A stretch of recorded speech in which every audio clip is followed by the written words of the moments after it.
Yo! Good morning, ladies and gentlemen. It is your boy, MadeMenMelo, coming to you back live with more Final Fantasy XVI. Give me just a moment.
Clive!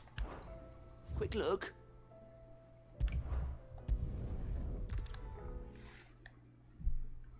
Clive!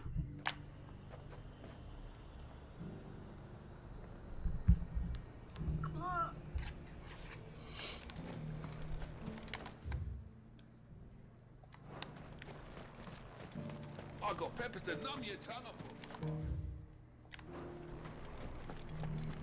There were ghosts at the gates not days ago. You needn't fret. The creatures.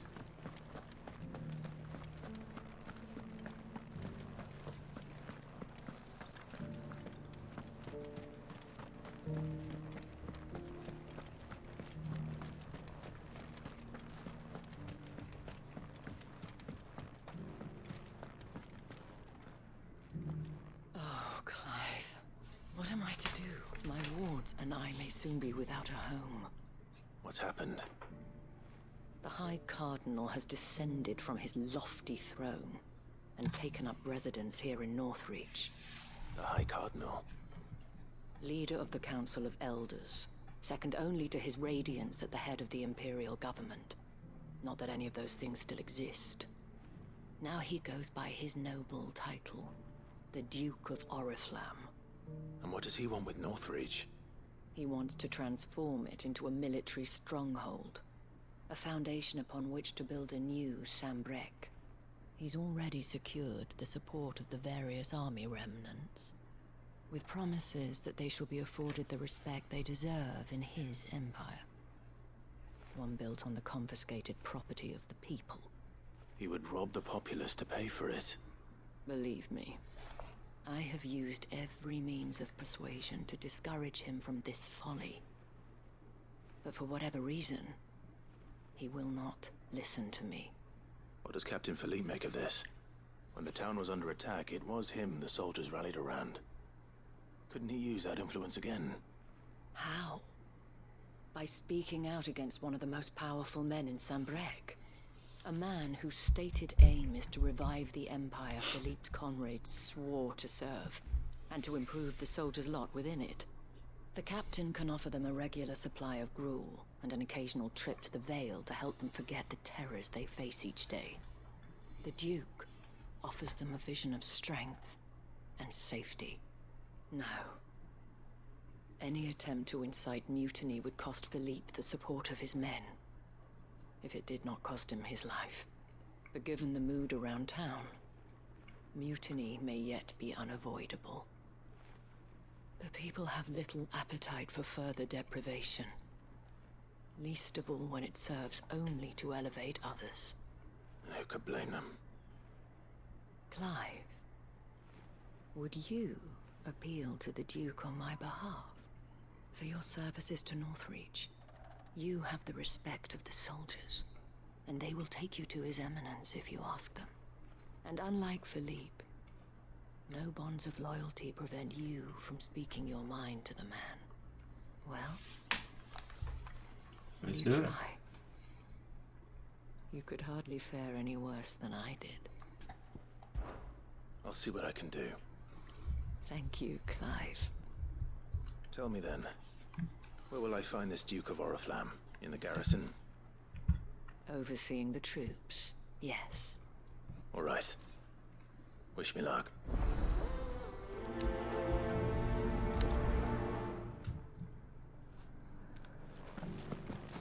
I may have met this Duke before, at the Remembrance Ceremony. Let's hope I didn't make a strong impression.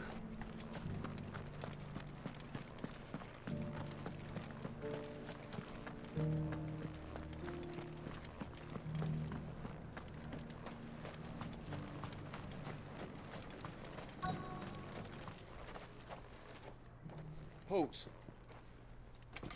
Oh, sorry about that. You're the dame's man, aren't you? You got some business with the captain? No, actually. With the Duke. I was hoping I might be able to speak with him. We're under orders not to let any civilians pass. But you should be all right. His Eminence has heard all about you and your heroics. Wait here. I'll go and ask.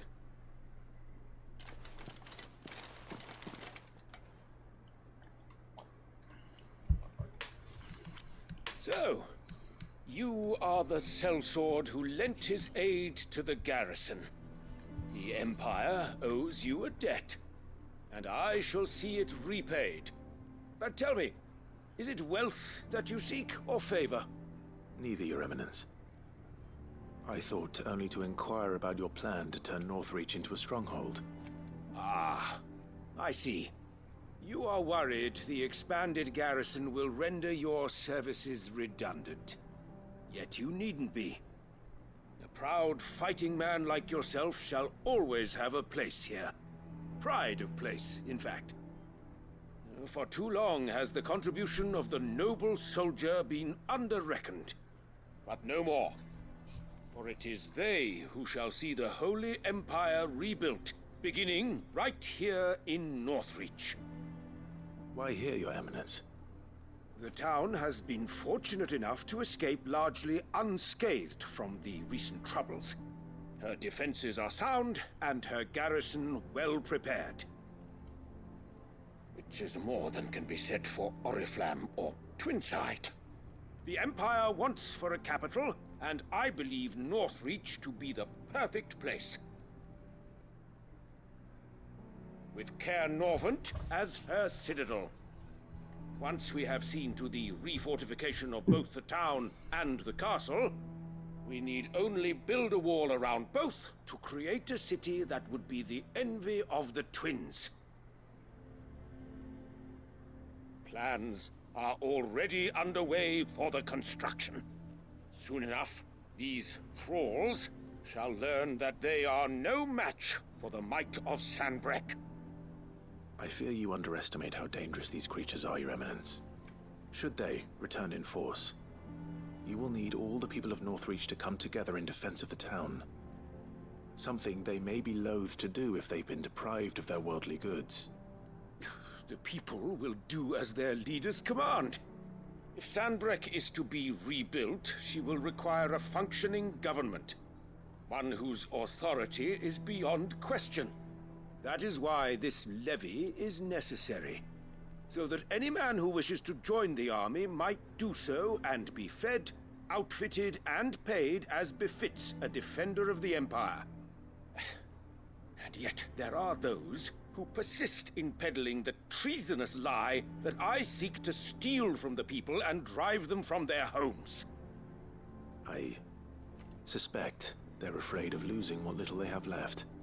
Precisely. The common folk have little and less, and you mean to deprive them of even that. You would sow the seeds of your new empire in your own salted earth. Sabine, we have discussed this. Yes, and I told you then how putting the empire before her citizens would lead only to revolt. Without an empire, there are no citizens. And in yours, there will be only beggars. Is that what Griga wills for her people? Do not take her name in vain, Sabine. I'll come back later. My dog. A citizens' revolt. I wonder what the people really think of the Duke's plan. It wouldn't hurt to ask them, I suppose. Let's begin with those on the other side of the wall. As long as you remain, the veil...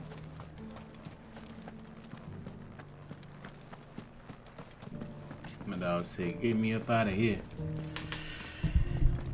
You needn't fret. The creatures... There were ghosts at the gates not days ago.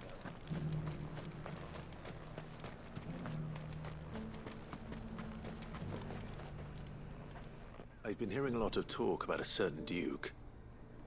Nothing good, I'll wager. Going around acting like he owns the place.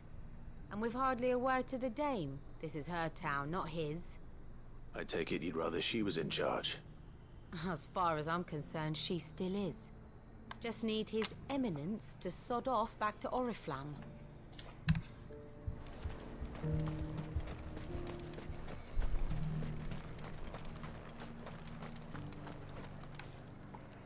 All right there. What is it you're after, sir? Just your opinion, actually. I wondered what you thought of the Duke of Oriflamme. Oh, him. Not much. None of us traders do. It's thanks to nobles like him that we had to set up shop this side of the wall in the first place. Couldn't have the rabble getting any closer to the holy capital, could they? And now he's trying to drive us out completely, threatening to take everything we got from us if we don't clear off. If the dame said she wanted him run out of town, I'd be straight through that checkpoint, tar bucket in hand.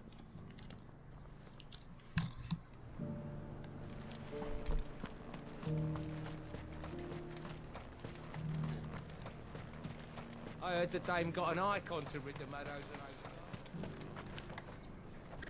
A question, if you don't mind. What do you think of the Duke of Oriflamme? Don't get me started. You build a life for yourself somewhere, earning for some noble to turn up and tell you you've got to hand it all over to him. If he thinks his name and his chains give him the right to empty our purses, he's in for a rude awakening.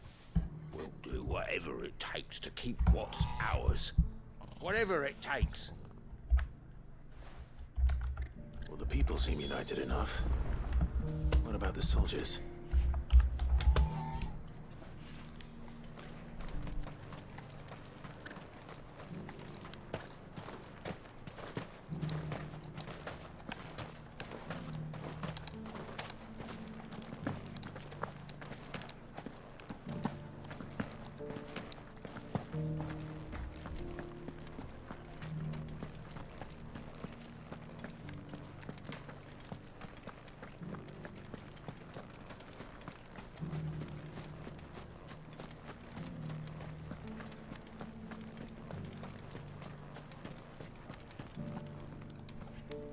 Excuse me, do you have a moment?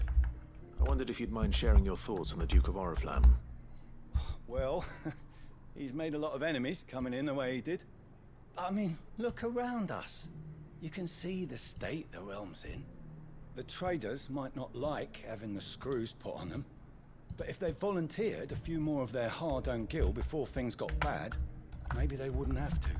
I think the Duke's got a point when he says rebuilding the Empire is the best way of making sure we're all protected. And if that means people who don't know one end of a sword from another have to make way for those who do, well, that's just how it goes.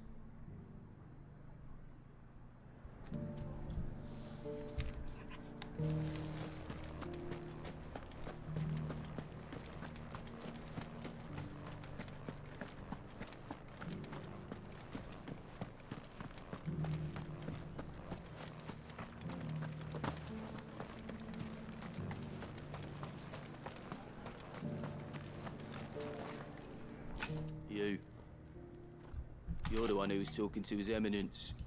On the dame's behalf, yes. I was trying to persuade him not to take the people's goodwill for granted, but it seems my words fell on deaf ears. What do you think of his plans? I'm a soldier, mate. He tells me what to do, not the other way round. Listen, I've got nothing but respect for the dame, but I've got a family to look after. That's where my loyalties lie, not with the town or the Empire, but with my wife and children. If the Duke can get us some men and the equipment we need to fight off those blue-skinned bastards, I don't care how he does it.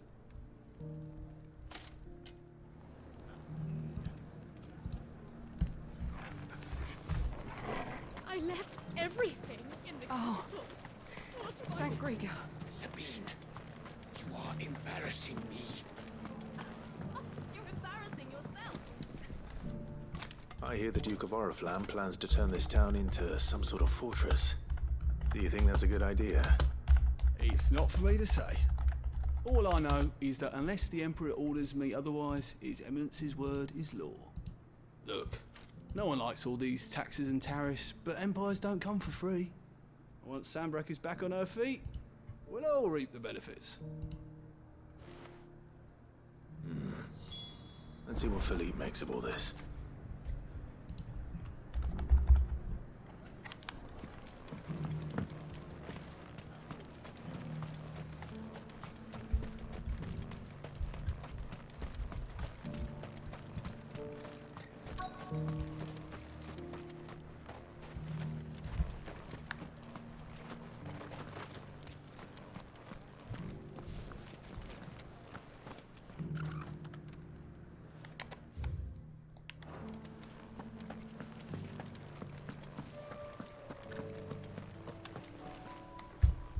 Captain, do you have a moment? For you? Certainly. Clive, wasn't it? Thank you for last time. How can I help you? I wanted to ask you about the Duke of Oriflamme. Do you intend to go along with his plan? But to tell you the truth, I'm in two minds. It's my sworn duty as a captain of the Imperial Army to obey his orders. But I can't say I agree with him. Philippe, I remember you saying that you became a soldier to protect the people you loved.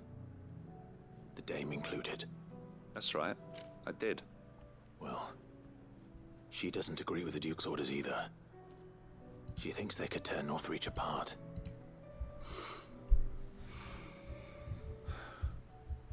And she's probably right. Thank you, Clive. I know what I need to do now. Protecting the people I love is what matters. Doesn't matter how. Well, duty calls, so I better go. Thanks again.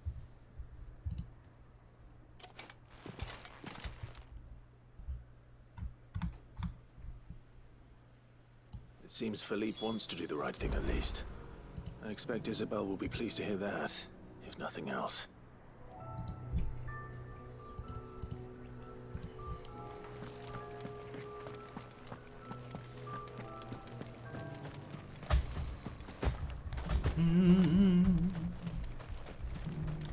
Ba-da-ba-ba-boom.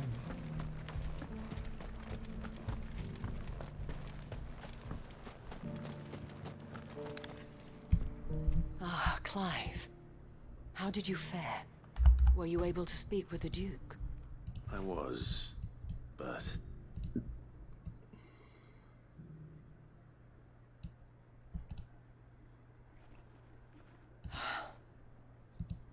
So Northreach is to be a fortress after all. Well, it will certainly help to hold back the thralls. There's no denying that. Though I doubt it will come as much consolation to the townspeople whose worldly goods are confiscated to pay for it. They deserve to be heard, Clive. To have a say in this new empire the Duke means to build. Sadly, His Eminence values their obedience more than their opinions, and hopes to reassert the authority of the state. I fear he sees the people as mere pawns on his chessboard to be sacrificed for the greater good. Needless to say, they themselves are of a different opinion, and would rather their destinies were in your hands. The soldiers, meanwhile, are content to follow their orders. And not just because of the Duke's rank, but because of his vision. I thought as much. Had I sworn to protect Sanbreque, I dare say I too would want nothing more than to see it rise from the ashes. Indeed. Thank you for trying. You're welcome. But the battle is lost. I don't know about that. What happened to your uniform? I handed it in, along with my resignation. Told the lads I wished them well, but that I owe it to those I love to call it a day. But why? Because I realize what really matters to me. Not following some nobleman's orders for the sake of it, but protecting what I care about. Protecting Northreach. I honestly don't know when those monsters will return, but I'm certain they're not finished with us yet. And when they do come back, we need to be ready for them. We need to stand together, all of us. And with you to lead us, milady, I reckon we can do it. It was you who finally convinced me, Clive. There's no point following orders if they go against everything you believe. Indeed. All of us, standing together. That has always been Northreach's best hope, and one which still lies within our grasp. We have only to turn our attentions to the true enemy. Thank you, Philippe, for showing me what I must do. Anything for you, milady. Speaking of standing together, would you mind if I borrowed a few of the lads from the Vale to help keep watch around the town? I fear His Eminence has loftier tasks in mind for the guard. Not at all. Be my guest. Wouldn't be the first time.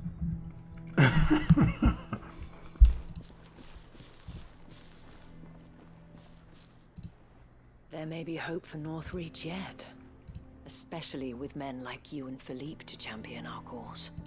I, for my part, shall continue to work upon the Duke, in the stubborn belief that I might still tempt him into joining hands. But I suspect I shall have to call upon your aid again. Until then, Clive. Until then.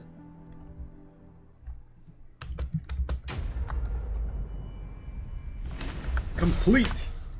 Ba, ba, ba, ba, ba, ba, ba, ba, ba.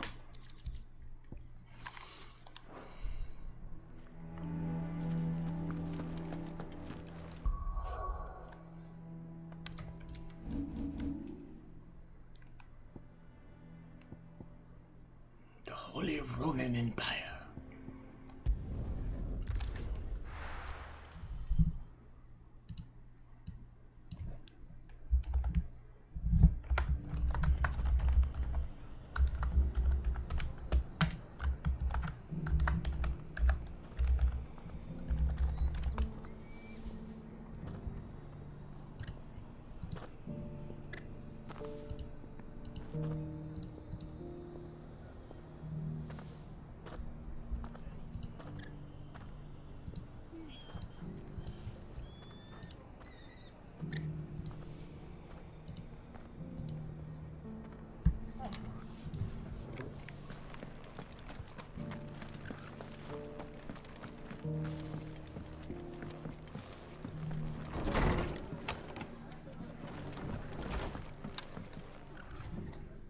Clive, I was just about to send for you.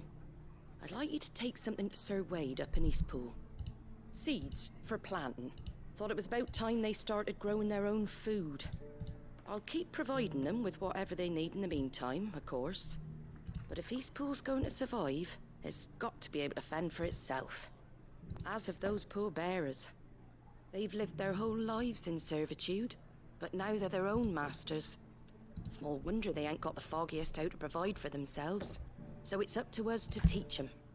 And if you're wondering why you, well, the wagoneers taking supplies up that way have been coming back with more and more reports of Akashic around the village of late. Sir Wade's putting a brave face on it, but I think even he's starting to worry.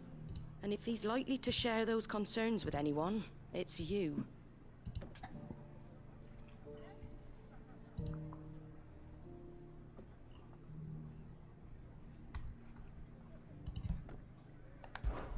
All right.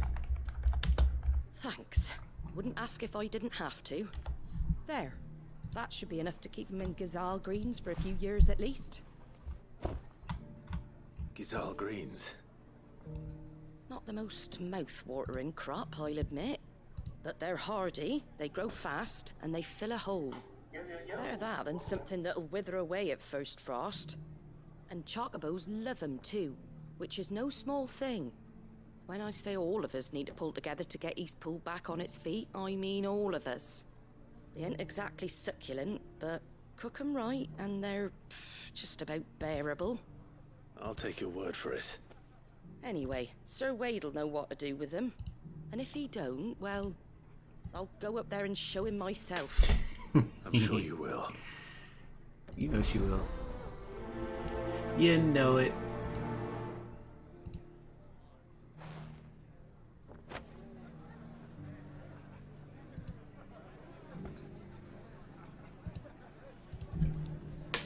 Take your time, gun man. You know what I used to say.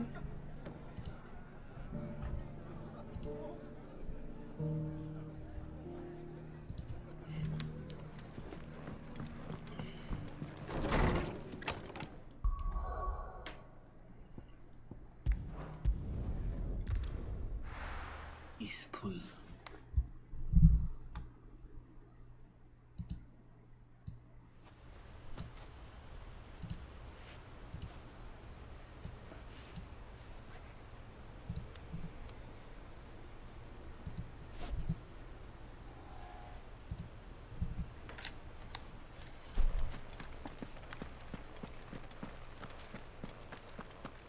Sweet.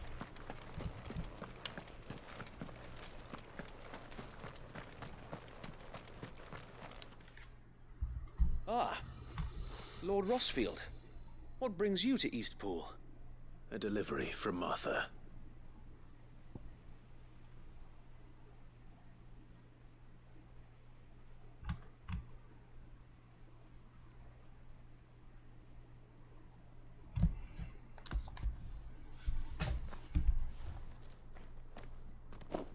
These are Gizal green seeds. Martha's keen to cut the apron strings, then, is she? I jest, of course.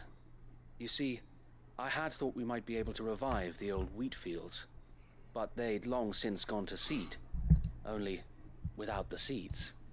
Martha was hoping he might be able to show the bearers how to plant and tend these, so that they'll be able to fend for themselves. That's not a bad idea. These bearers had only recently escaped their bonds before we brought them here. They know little of freedom, of providing for themselves and their loved ones. Unless we teach them how to live like free men, I fear that all we have achieved in bringing them here is to exchange one master for another. Not that myself and the Guardians have been the best example to them so far, subsisting almost entirely on Martha's charity as we do. It's about time we all started to provide for ourselves, bearers and Guardians alike. Quite. Unfortunately, we've been a little too busy of late to focus on much besides bolstering our defenses. There have been alarming reports of... The Horde is closing in. They're coming, so wait, all of them. Time it all. I thought we'd have more time. Gather the men in the square. Send to the rest for reinforcements. Yes, Sir Wade. The Horde. A Kashek, a veritable legion of them. They've been seen prowling around the northern reaches for a while now. We don't have the numbers to hold back a swarm that size. I had hoped to build a perimeter wall so that myself and the Guardians might be able to defend the village, but... Now you're out of time. Precisely. If reinforcements from the rest arrive before they do, we may just scrape through, but I fear that's rather an enormous if. What if you could call on reinforcements from Eastpool? You mean the bearers? We brought them here so they might live, not die, fighting for their lives. So wait. You said you lack men to defend the village. Are the bearers not men? Do they not wish to see Eastpool saved? That part. They may not be trained soldiers like your Guardians. What help they are able to offer could still prove the difference between victory and defeat. You're right, my lord. I will appeal to them. Do that, Sir Wade, and you'll be fine. You'll be fine, sir. My friends, I humbly beg your aid. We Guardians are few and our enemies many. But I swear we can defeat them with you at our side. You would send us to the slaughter, to serve as bait for those fiends so that you and your men might be spared. And to think we trusted you. Say what you will, a home is not worth dying for. But it is worth fighting for. Sir Wade fights to give you lot a chance. Just like I do. Just like Sid does. We all wanted to give you a home where you could be free. And you got one, didn't you? This place, Eastpool. This is your village. Your home. And if you don't fight to protect what's yours, you'll lose it. You know I'm right. This world wants to take everything from you. Everything. Your homes, your freedom, your very lives. So then, are you going to stand by and let that happen to you? Are you going to accept fate like good little Bran did and die, having never stood up for yourselves? Or will you fight like free men and women?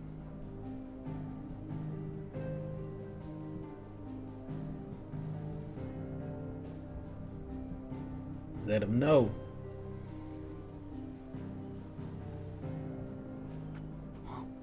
What are you doing? All right. Give me a sword. I never dreamt I'd have a home of my own. And now that I have, I don't want to lose it. Let him I know. will protect what's mine, or die trying. We all will. Free men and women, fighting together.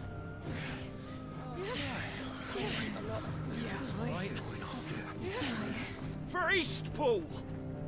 For Eastpool! For Eastpool! Thank you, Martha. Don't mention it. Just promise me one thing. That you'll show them how freeborn fight. Gladly.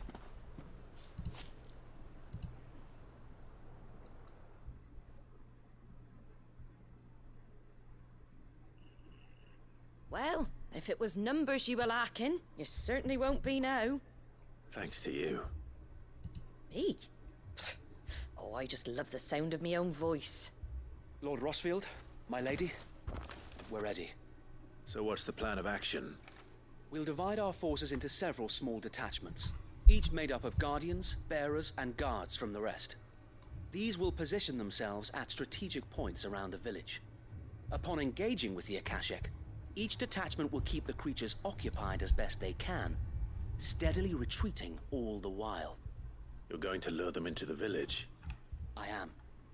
We will have neither the time nor the resources to treat the wounded, so injuries must be avoided at all costs. Instead, we will focus purely on defense at first. By coordinating our withdrawal through the use of messengers drawn from among the bearers, we will aim to have the swarm converge at a point of our choosing. With luck, that point will be the village square. The perfect place for our most able warriors to surround them and fall upon them. And for you and I to finish them off. A sound plan, but one that'll require a leader with a cool head and strong nerves to coordinate the retreat. I'd say you have both in abundance, Sir Wade, but you'll be needed. Please, leave the last of the fighting to me. Ha! And let you have all the glory. Sir Wade, they're here.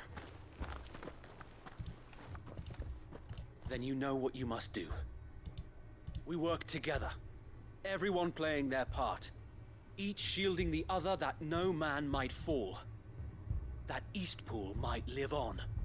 For Rosaria. For Rosaria! We've no time to argue, my lord. I'll do as you ask. And I will do as you ask. Suppose we'd better do our bit too then, eh? Right you are, Martha.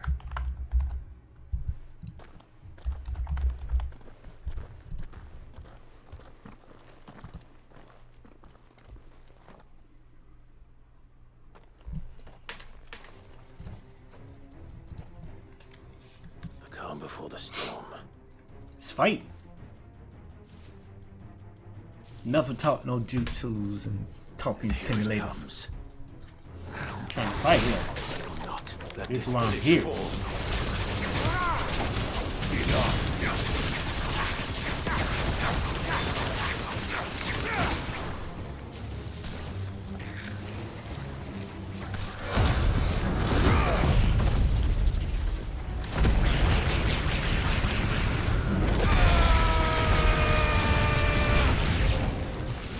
Fucking go.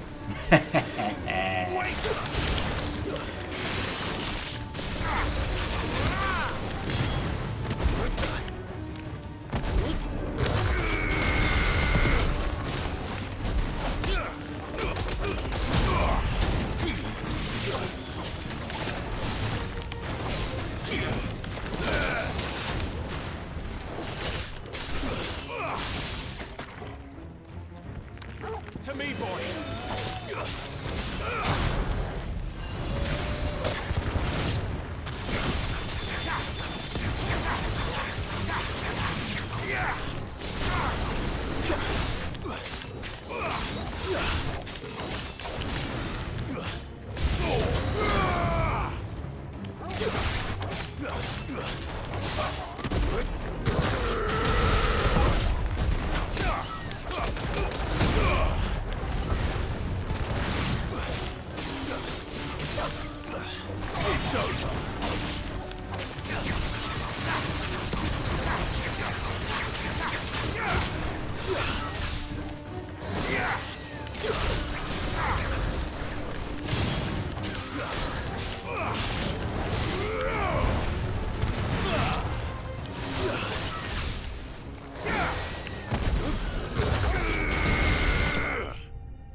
Bum, bum, bum, bum, bum, bum, bum, bum.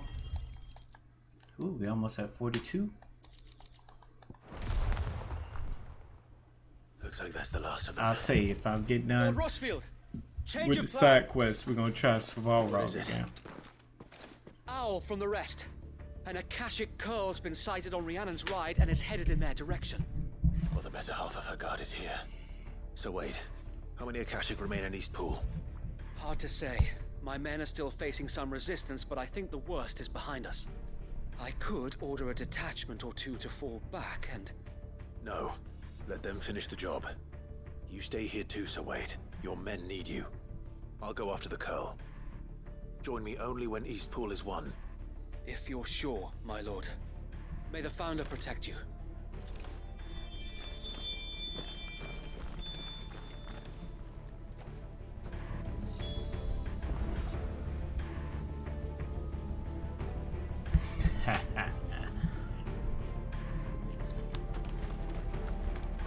Thank the founder.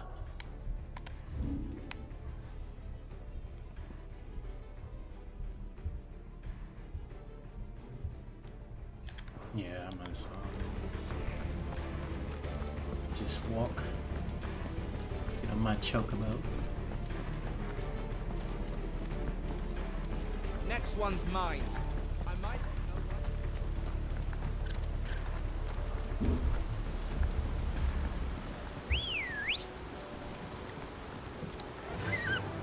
Run like the wind. Let's go, Torgo.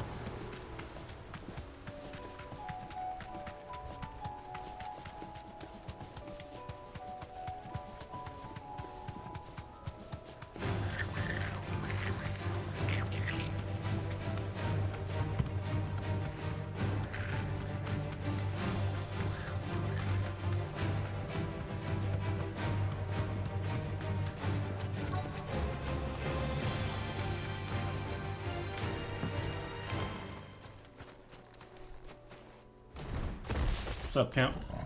There it is. With me, Torgal.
Alright, there we go, ladies and gentlemen. All right. Back to Eastpool.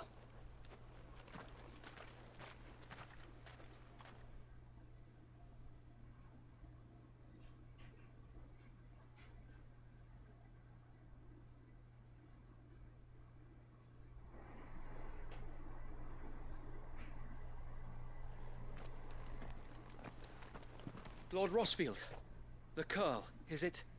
It's dead. Thank the Founder for that. And for you, my lord. We were able to eradicate the rest of the Horde. I have guardians posted around the village to keep watch for further attacks, but all seems quiet for now. I hesitate to say it, but I think it might be over. I think it might.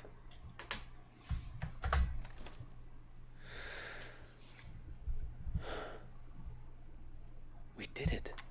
We saved Eastpool. Thank you, my friends. Thank you. No, Sir Wade. It's us who should be thanking you. You brought us together. Showed us what it means to fight for what you hold dear. We never had nothing to call our own before. We didn't know what it meant to protect it, but now we do. We really do. Forgive us, Sir Wade. You and your people saved us, and still we doubted you. But there's no doubt in my mind anymore. We're free men now, so we have to start acting like it. We have to fight to protect what's ours, to protect Eastpool. And we shall. We all shall. Together. This is our home. And if anyone or anything tries to take it away, they'll have us to answer to. Come on then. Let's get to work. This village isn't gonna rebuild itself.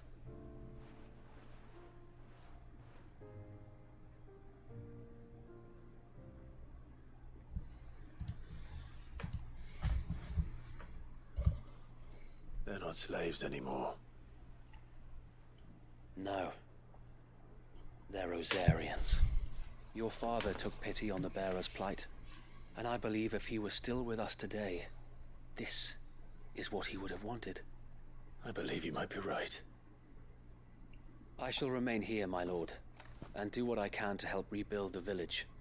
After all, this is my home now too, and I could hardly call myself an Eastpoolian if I didn't pull my weight. I think you'll find it's Eastpudlian, Sir Wade. But you should be proud all the same. I'll have to pull my weight too. Can't have the rest getting outclassed. Speaking of which, I ought to be getting back. Can we continue to count on your support, Martha? Of course, and I'll be counting on yours too. Us Rosarians have got to stick together, haven't we? Indeed we have. Facts. And Clive, come by the Golden Stables when you get the chance. I ain't paid you for delivering them seeds yet. All right. I will.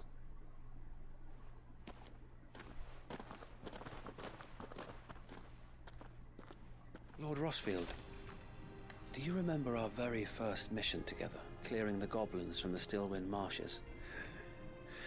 How could I forget?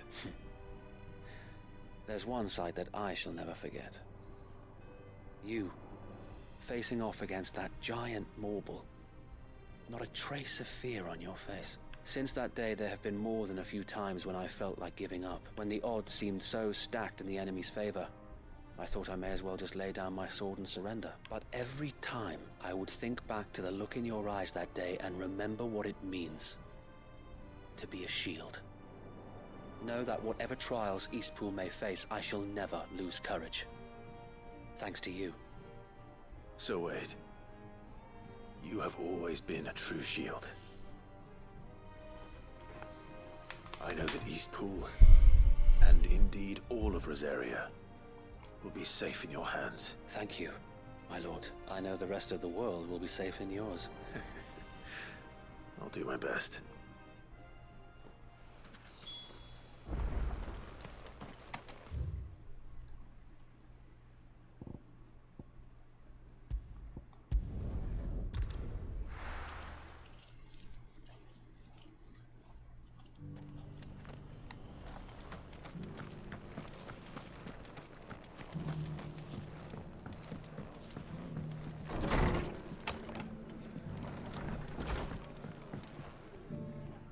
hero return? It's lucky you came by when you did, eh? Not only did my seeds get delivered, but you went and saved Eastpool and all. I just did what I could.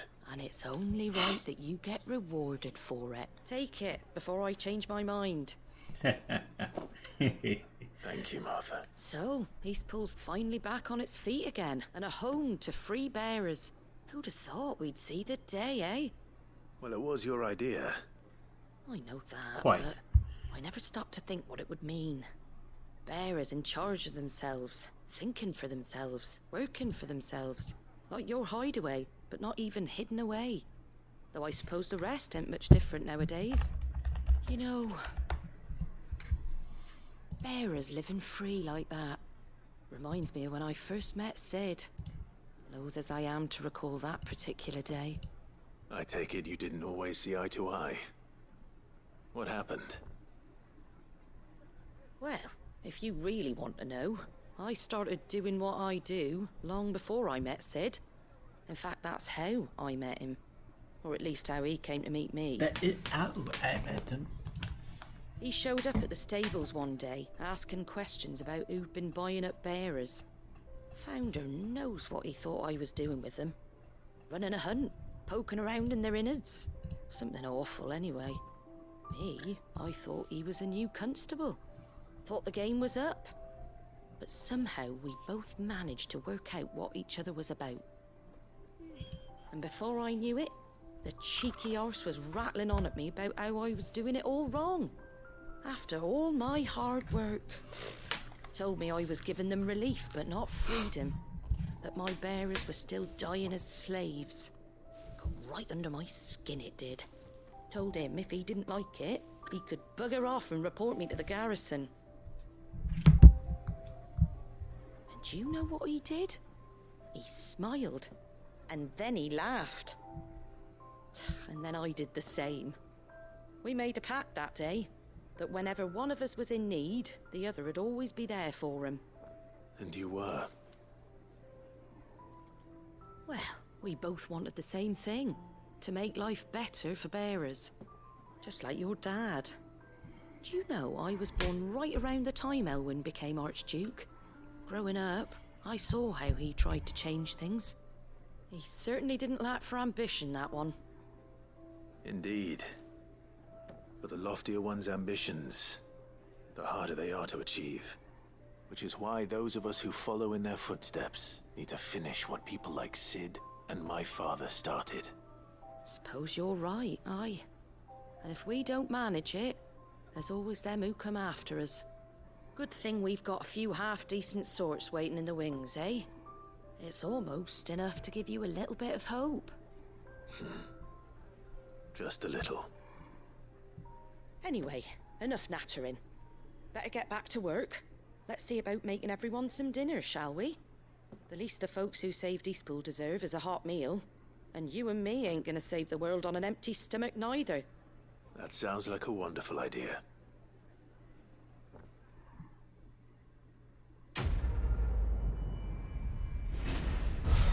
Wow. Love me some Martha.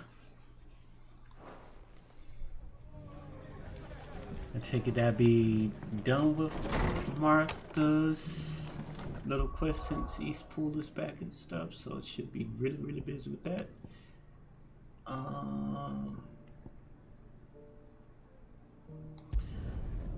Put a buckload.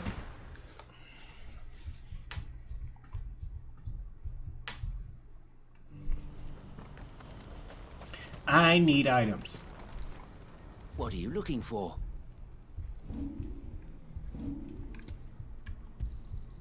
You've a discerning eye. You're welcome anytime. Appreciate you, boss.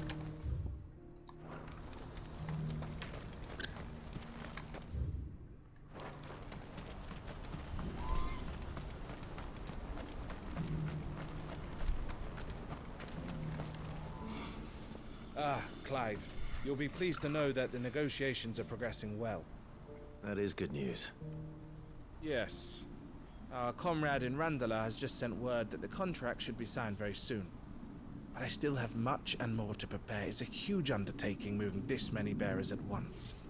You couldn't do me a quick favor, could you? What is it this time? Nothing like that. I just need you to go over to the caravans and ask Elle how long we have until the bearers arrive. Find out exactly how much faster I need to get all these supplies moved. All right.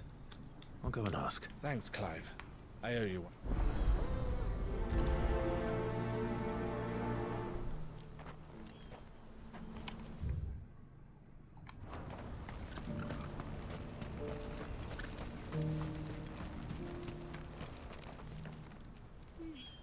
Don't blame yourself, Elle. This is their fault, not yours. I know, but... No buts about it, all right?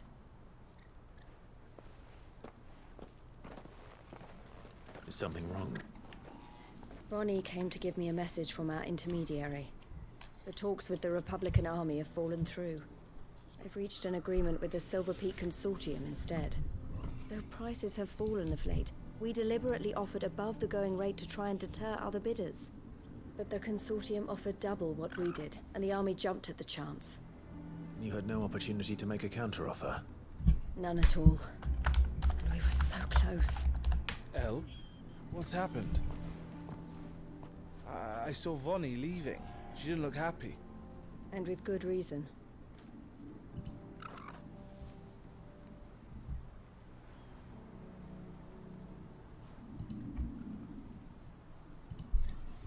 But I thought we were the only ones the Fist was speaking to about the bearers. How did the Consortium even find out about this? It's not so surprising. They have ears all over the Republic. This isn't over. The Consortium will have to sell these bearers eventually, and at the price they paid, buyers will be few and far between. I'm going to Randalar myself. Alone? You sure that's wise? Are you offering to be my bodyguard? How kind. Meet me at the checkpoint near the capital gates. I'll send an owl ahead and request a meeting. You go to Cashlock, Theo, and get everything ready. We've waited far too long as it is. Even if I fail to free these bearers, there will be others. Someone needs to prepare the place and keep any prowling beasts at bay. Oh, and that's me, is it? Well, it looks like I'm following orders till she gets back from meeting the Silver Peak Consortium, who've been doing their best to undermine our scheme. She'll never join them after this, surely. No, she said it herself. She still has plans for Cashlock, even if this one falls through. She means to stay with us then. I can't say I'm not happy to hear it, but is this what she really wants? You have to trust her. You're right. It's what she wants now. And if Elle's off fighting for the cause, I should do my part too. So I bid you farewell and safe travels, my friend. I'll gather my men and leave for Cashlock. We'll make sure the place is well stocked and defended. You go to Randalar and see if you can stop my sister biting the Consortium's heads off. If she won't consider her prospects, someone has to. I'll do my best. Yeah. Yeah. All right. To Randalar then.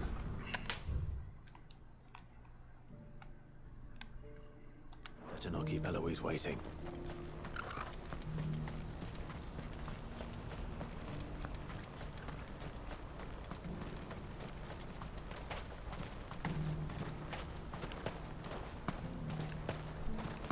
What I wouldn't give for a whole meal. Looks like this is the end of the road for us. When are they gonna let us through?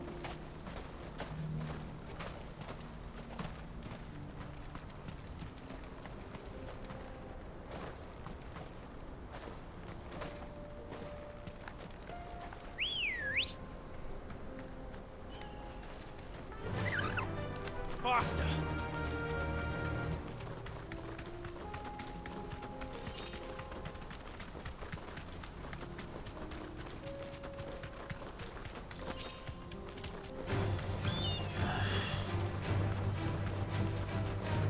Serpentine, serpentine, serpentine, serpentine.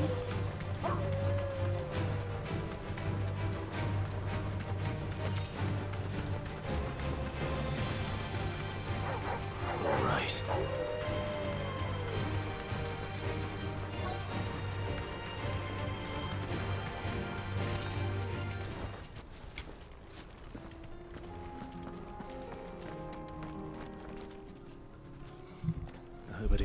everything, did you arrange to speak with the consortium? Here they are now. You wish to consult with me?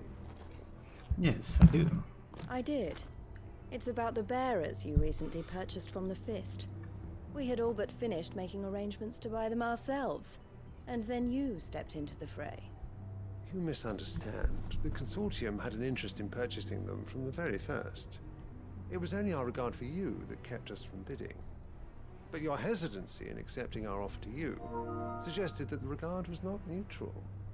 And so we resumed our business. I did not hesitate. I am simply not inclined to make such decisions without first giving them due consideration. But what is done is done. Come then. How much do you want for them? Alas, you are too late yet again. We rarely take on such unconventional merchandise without a purchaser in mind. The bearers belong to him now. Who is your buyer? A trader from across the water. A most demanding fellow, if it's any consolation. He insisted the bearers be fed, dressed, even given their own bunks for the voyage over. That's what you get when you deal with continental types. I wouldn't know. Oh yes, the culture on the continent is quite different to ours. They pay good money for bearers not fit for the knacker's yard, and treat them like kings. But as long as they pay... That does sound unusual. No matter then. If they've already left our shores, there's little that can be done. Allow me to withdraw my interest, and with it, my interest in joining your organization. My associates will be sorry to hear that.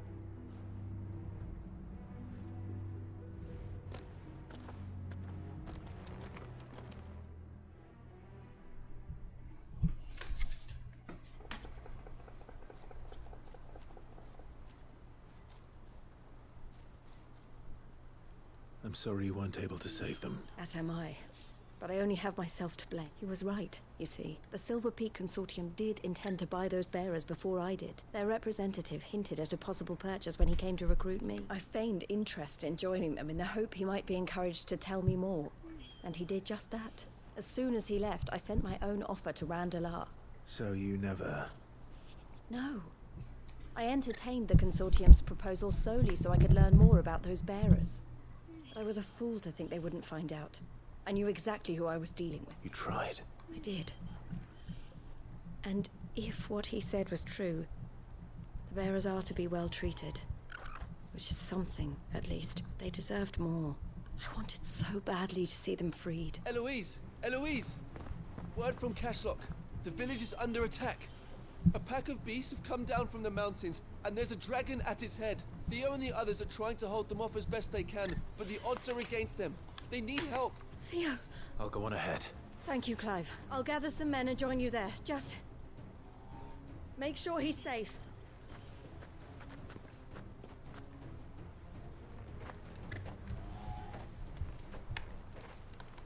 Hold on, Theo.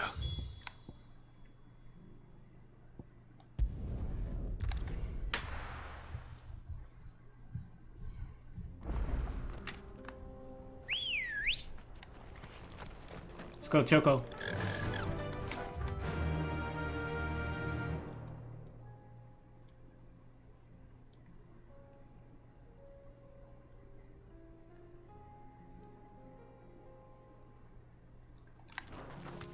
Fly, Ambrosia.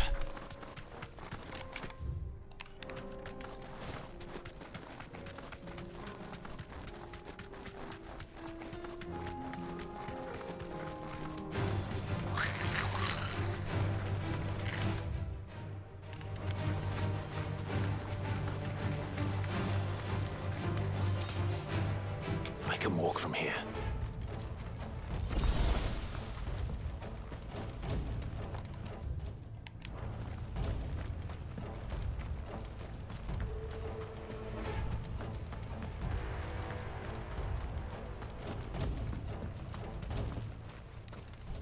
Where's Theodore? Upriver! He led the dragon that way to keep it from the village. But the whole area's flooded with ether. We just have to pray he makes it out in one piece. I can do better than that. Torgal, with me.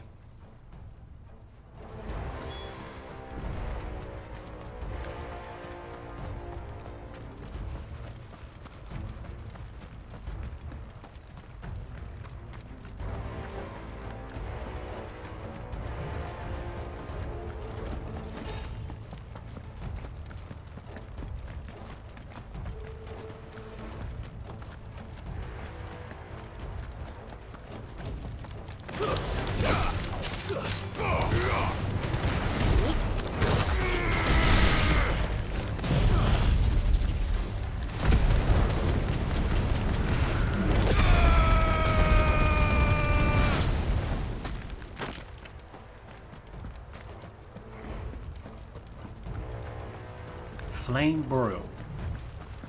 Where are you, Theo?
These creatures have already turned.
Waste any more time.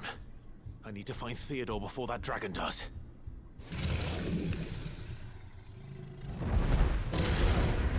Looks like it's found me. This thing's turned as well. This isn't going to be easy.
42, baby.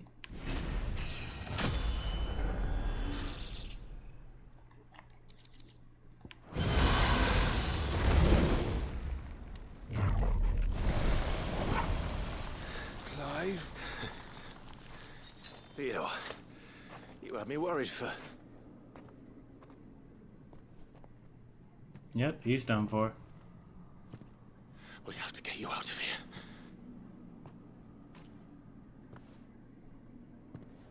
I think it might be a little too late for that. Bearer or no, there's only so much ether a man can take, and that Drake just wouldn't let me leave. You have my thanks, Sid, for finishing what I could not. For keeping Elle's dream. Theodore!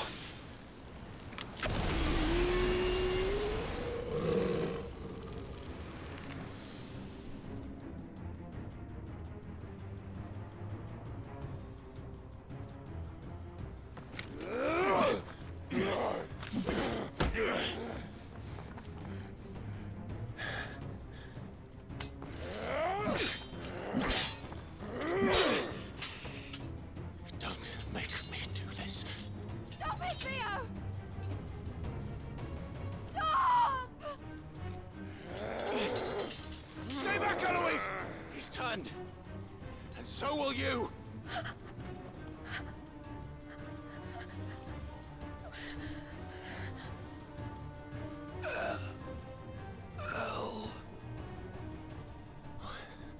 Theodore.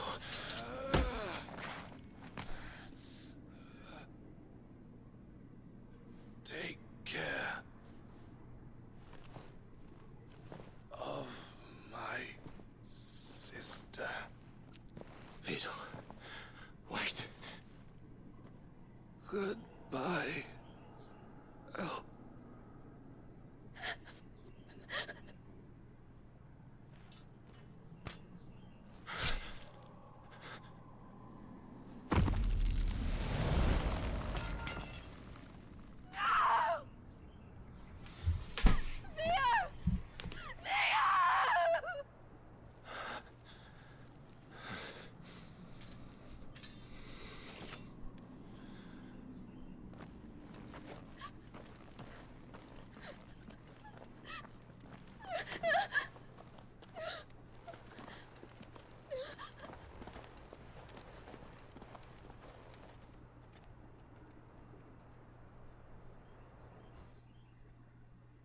R.I.P. to my dog Theo.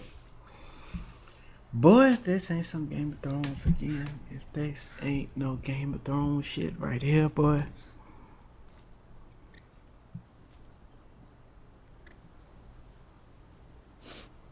Thank you, Clive. I think I'll be all right now. That was true bravery he showed. Leading the dragon away from the village like that. His first instinct was always to protect people.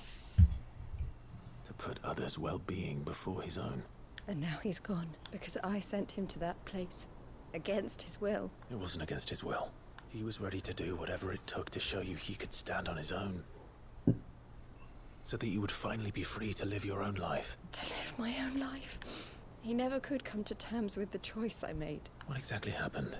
You once told me Theo was the first bearer you ever helped. We grew up in Canva.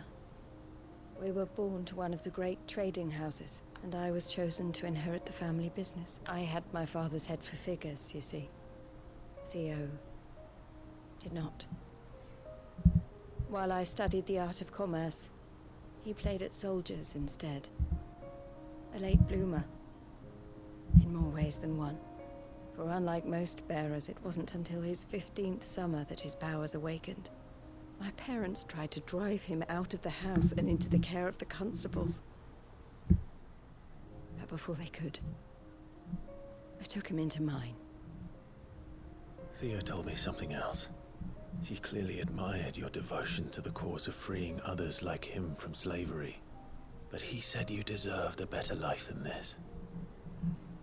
He wanted to free you from what he called your bonds, just as you freed him from his. I would be lying if I said I had not wondered from time to time how much easier my life might have been if I had allowed Theo to be taken and devoted myself to the family business instead. But I have never regretted the decision I made. Being with my brother meant more to me than tradition or reputation. I only had to look at him to remind myself of that night and the choice I made and the fact that I would make the same choice again in a heartbeat.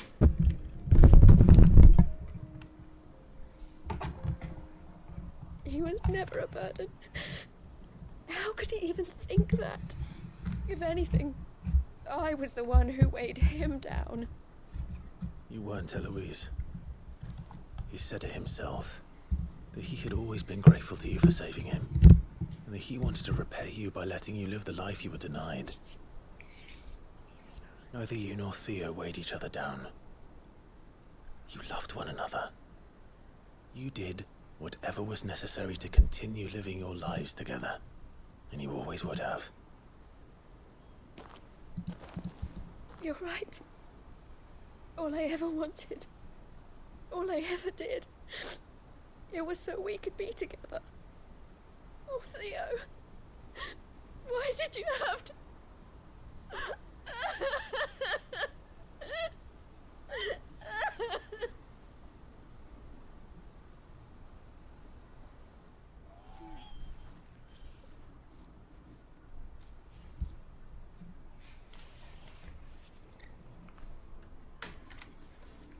I know Theo wanted me to move on, but I'm staying here at the Crimson Caravans to continue our work.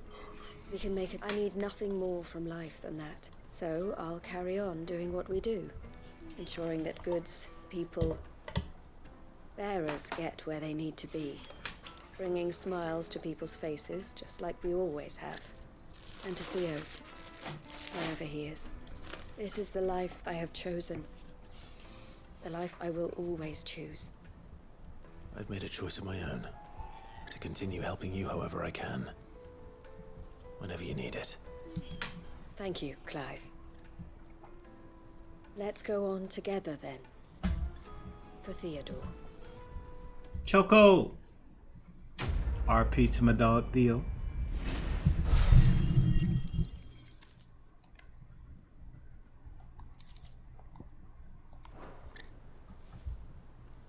Her stuff is done. And I can max out. No, I can't. It's at 4. Jesus. Thought I was there. Not quite.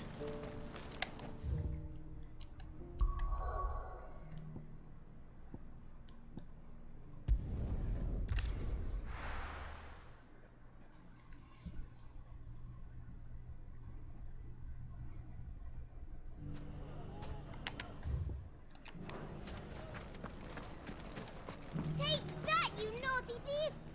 Clive! To what do I owe the pleasure? I just wanted to see how the town's been faring since you brought everyone together. Since we brought everyone together, all is absolutely wonderful. Conrad and Natalie's hands remain safely away from each other's and firmly at the helm. Our stores are full, and the bandits still too disorganized to raid them. Just as the good Lady Jane and Lord Underhill intended. Are you a lord? Lubor's going to be one too. They're going to make him the Lord of Dalimil, because of how he stopped all the grown-ups from fighting. It's the mayor of Dalimil, dear child, and the vote hasn't taken place just yet. But if the people wish me to lead them, I shall. And my first act will be to build a school so that menaces like you two learn not to interrupt your elders. Speaking of menaces, there may be a rather worrying one just over the horizon. May there indeed. I'm afraid the example Conrad and Natalie set in putting aside their differences and presenting a united front might have caught the bandits' attention. And they might have elected to take a similar approach. They have formed what one could call a League of Outlaws, and they grow more organized by the day. we'll fight them all off just like last time. No matter how many of them there are. Won't we, Lubor? Of course we will. If we continue to work together, we can overcome any challenge we choose to face. The longer we avoid facing this one, the more difficult it will be. Until the only way to overcome it might be to run for the hills. Our best hope is to nip these efforts at organization in the bud. By finding those ne'er-do-wells who have yet to join the cause, and ensuring that they never do. Perhaps a certain Lord Underhill might be willing to lend us his aid once more? Indeed. How could I refuse? Thank you, my lord. Victor will fill you in on the particulars. I have him stationed by the desert gate, receiving and collating reports from my scouts. Such an amenable soul. He reminds me of you. I'll go and speak with him.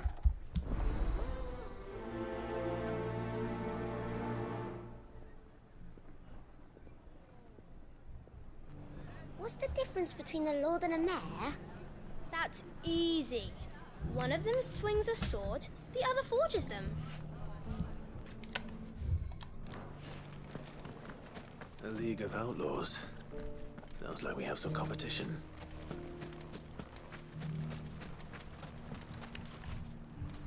Still in Dalamil, Victor? Ah, Sid. I thought you'd have returned to Cosnis by now. I did. Then I came back. I've developed something of a fondness for the place. And having worked so hard to see it saved from one fate, it would seem remiss to abandon it to another. A sentiment Master Lubor certainly isn't shy about exploiting. Hence my doing his bidding yet again. You're not the only one. What does he want you to do? He asked for my aid in putting down the bandits. And he said that you might be able to help me find them. Then you've come at just the right time. I was on my way to speak with Conrad about how to organize our forces. There are more camps in the vicinity than we can safely strike at once. But we must strike together, and we must strike soon at as many camps as we can. We can't give this league of theirs time to rally its forces. All right. Which camp shall I take? There's one upriver. Just out there, across the dunes. Leave it with me.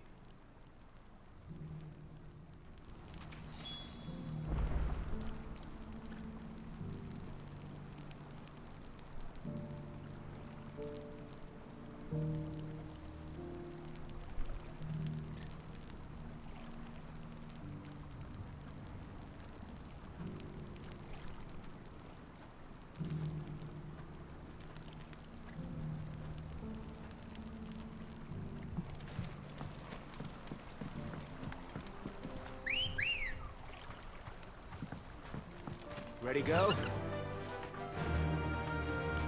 Those ne'er-do-wells.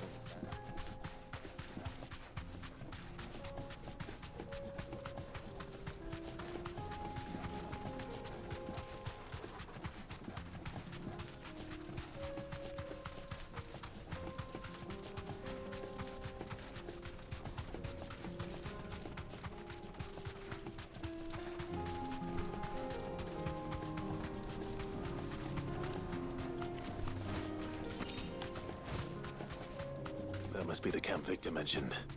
Come on then, Toggle.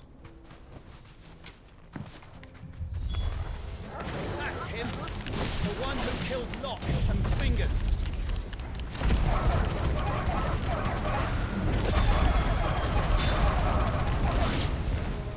Take his head off!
It's over.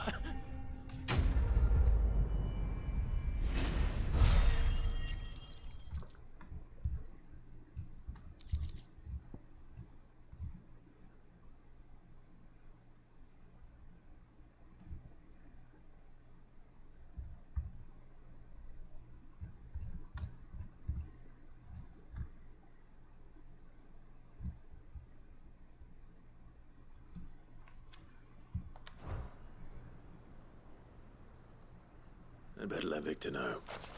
Sid, where are you? Ah, I see the bandits didn't pose you any trouble. No, but that's not why you're here, is it? No. Something's happened. We need you back in Dalimil. What is it? The whole town's in up. They're saying that Lubor is a bear. What? Seems that one of our parties wasn't as thorough as they should have been. They let one of the bandits escape, and his escape route took him right through Dalimil. Some of the children spotted him, and he was about to silence them. And when Lubor felled him with a bolt of magic, and without a crystal. But that's not possible. It is, if he's a bearer and has been hiding it all these years. Which is what people are saying. If he has, well, I wouldn't blame him. No man is branded by choice. Still, all those people see is a man who's lied to them all his life. One who has made a leader of himself when the world believed he should have been a slave. Fuck. I don't know where we go from here, but I know one thing. Lubor needs all the friends he can get right now. You're right.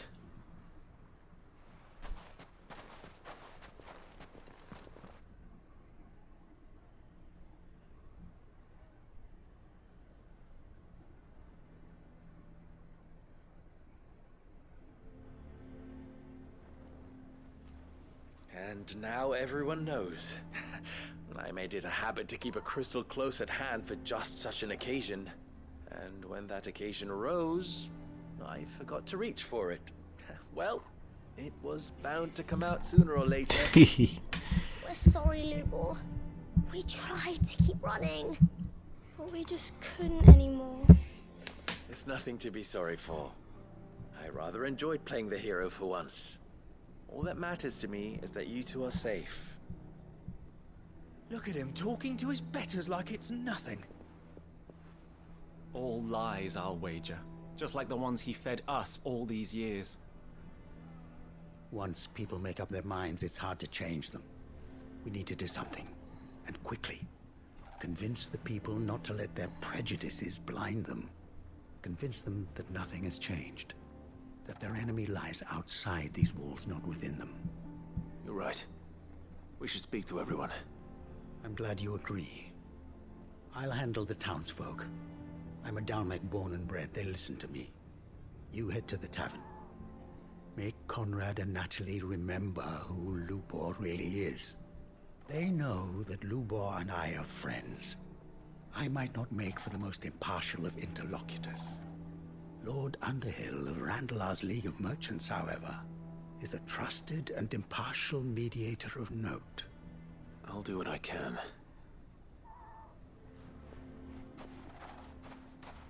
Lubor, stay here with the children. I can't promise anything, but we'll try. And that is all I can ask of you.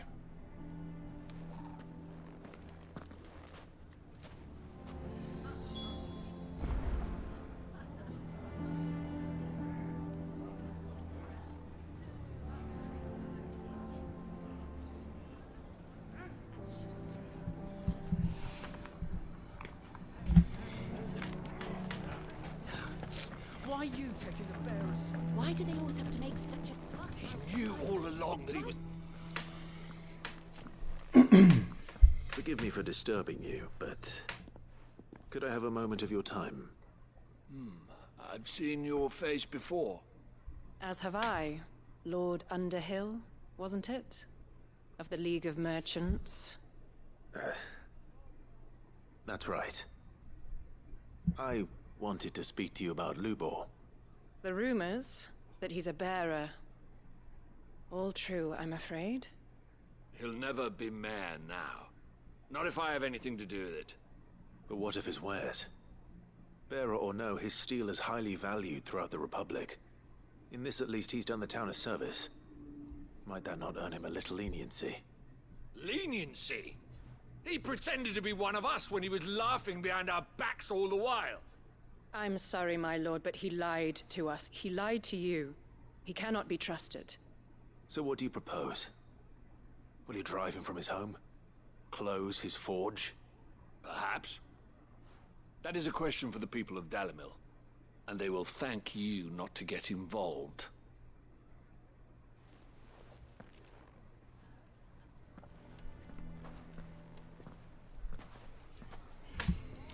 The townsfolk have made their minds up. There was nothing I could do. Nor I. Conrad and Natalie refuse to consider anything but their own wounded pride. You never know. Once their anger is cooled, they might see things differently.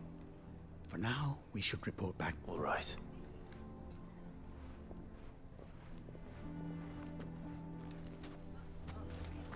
Why the hell would Victor take the bearer's side? I assume the situation is hopeless? There's still hope. But...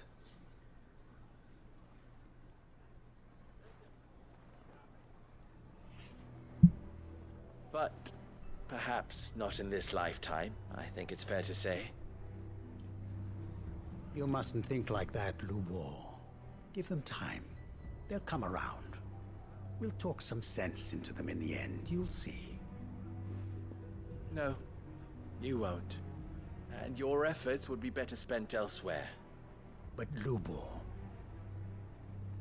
Rosina would often tell me that steel does not lie, that a blade is a reflection of the smith who forged it. To yourself be true, that was her point. Rather an ironic one when you consider that her life was taken with a blade of her own making. But I do not doubt that she was always true to herself and what she believed in, right to the end. And so must I be. I must do what I know to be right, no matter what others might think of me. And now, I know what that is. I must embrace my new role of villain so that the people of Dalimil have something to unite against. For only united can they hope to stand against the threat that awaits them. I'll need to make a suitably dramatic exit, of course. Don't go, Lubor. You're the only one who was ever kind to us. We'll be all alone. Again. Trust me, little ones. It is for the best that I go. Not only for the town, but for you, too. How could it possibly be for the best? These children need you. The least you can do is give the townspeople a chance to change their minds. I would not take it, Victor. It's over. Over, you say? And so just like that, you're going to throw this town and these children to the wolves? I thought you were better than this, but it seems you had me fooled as well. Victor. Forget it. Do what you will. You sure you're making the right choice, Lubor? Of those available to me, I believe it's the best one. Yes. Ah, but where are my manners? Here. A reward for clearing out that bandit camp. Right then. I have packing to do. If there's anything I can do. Anything. I'll bear it in mind. Thank you.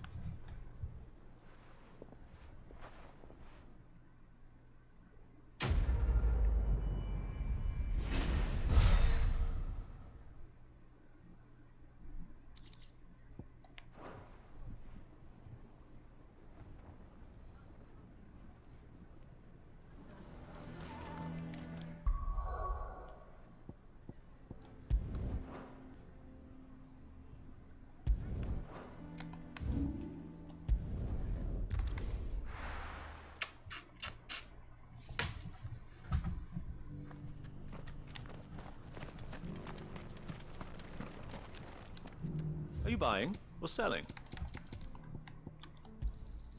Of course. A fine choice. Take care.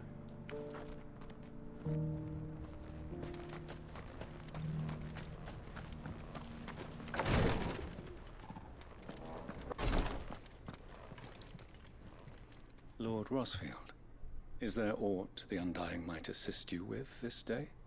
Perhaps. My brother said that your order was helping him with his quest to uncover Ultima's origins. Have you learned anything of note since last we spoke? Little and less, I regret to report. I see. Be assured, however, that we will not rest until the truth is known. Even now, our archaeologians scour ruins in every corner of the realm for traces of Ultima's touch. Fallen ruins, I take it. Dating back as far as Phoenix Gate. Indeed. Ultima's thralls are oft sighted among the remnants of the fallen civilization, as if protecting the secrets concealed within. Secrets we'd see unearthed.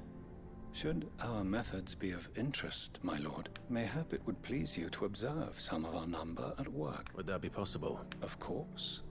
A survey is being conducted not far from here. Perchance you are familiar with Kretov, a small hamlet built around a fallen airship. I was due to visit my colleagues there to collect their preliminary findings, but if you would consent to do so in my stead, I'm sure that they would be honored to relate any discoveries they have made to you directly. All right. I'll go and meet with them. They will be most gratified, I am sure. Might I suggest you take the road through Titan's Wake? It will lead you straight to the village, after but a short walk. Thank you. I will. I wish you a safe journey, my lord. May the Firebird's flames burn ever in your heart.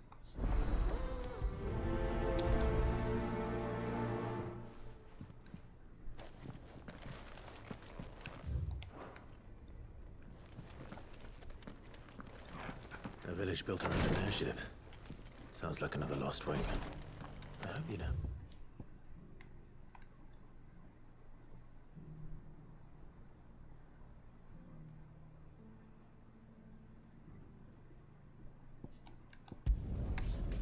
I'm gonna go on the back side of it so I can open that area up. Let's go, Choco.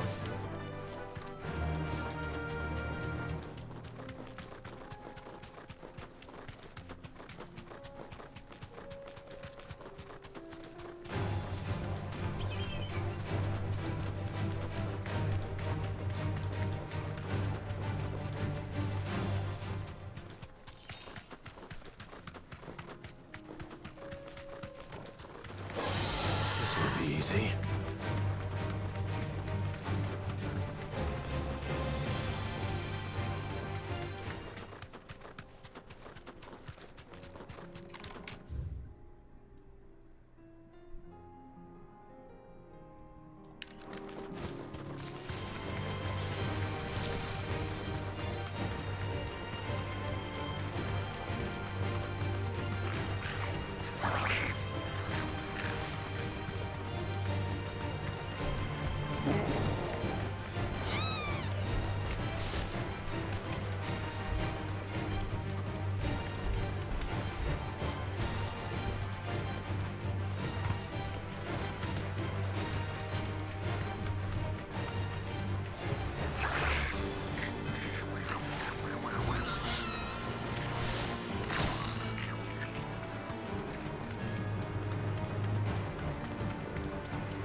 There had to be an opening there. Gotta be.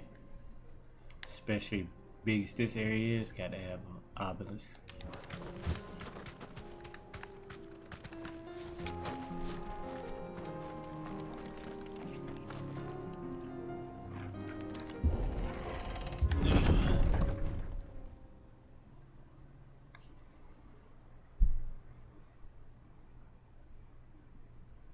Well, they're dead.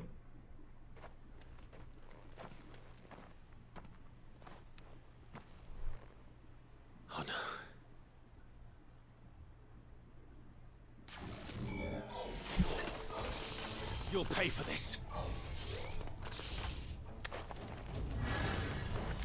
They still be us.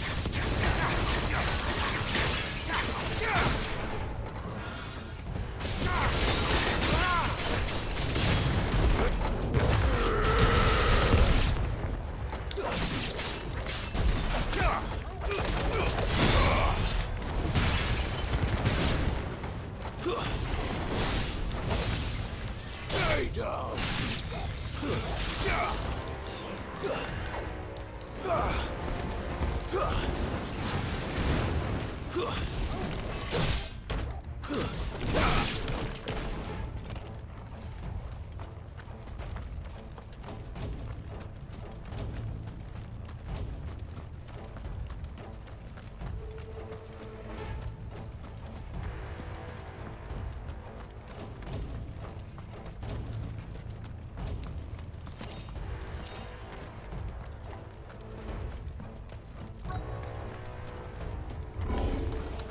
Whatever that thing is, say it's their leader.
Should have stayed in the path.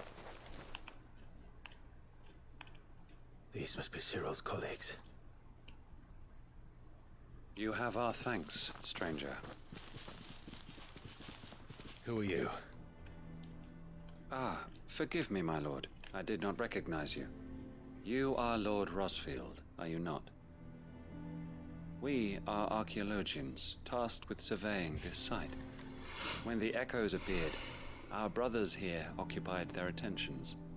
Thanks to them, and to you, we were, for a mercy, able to see our duty to its conclusion. You call that a mercy? Your brothers might still be alive if you put their safety before your duty. Surely this survey wasn't worth dying for. We are charged with uncovering Ultima's origins. A duty of the highest import, as I'm sure you will agree. And you think your dead brothers would agree with you too? I know they would. They gave their lives for the cause, an honor to which all Undying aspire. Now, to what do we owe the honor of your presence, Lord Marquis? Cyril told me of your work here, and I agreed to collect your findings in his stead. I see. That is most kind. Pray, take them then, with our humble thanks. May the Firebird's flame burn ever in your heart, as it does in ours.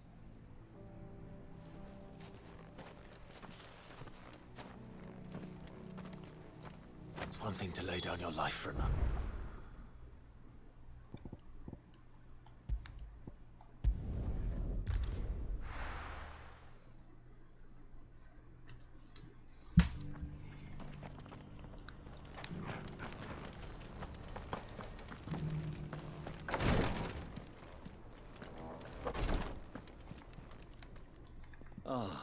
You are returned, my lord. I collected your colleagues' preliminary findings. Here, take them.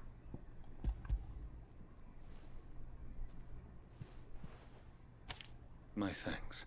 I shall study them, and inform you forthwith if I discover aught that might aid you in your fight against Ultima. Cyril, your survey party suffered several losses in Kretov. Losses which could have been avoided, had the others not chosen to complete their work, instead of saving their friends. Were these your orders? No. This was their choice. Every Undying devotes his life to the service of the Phoenix.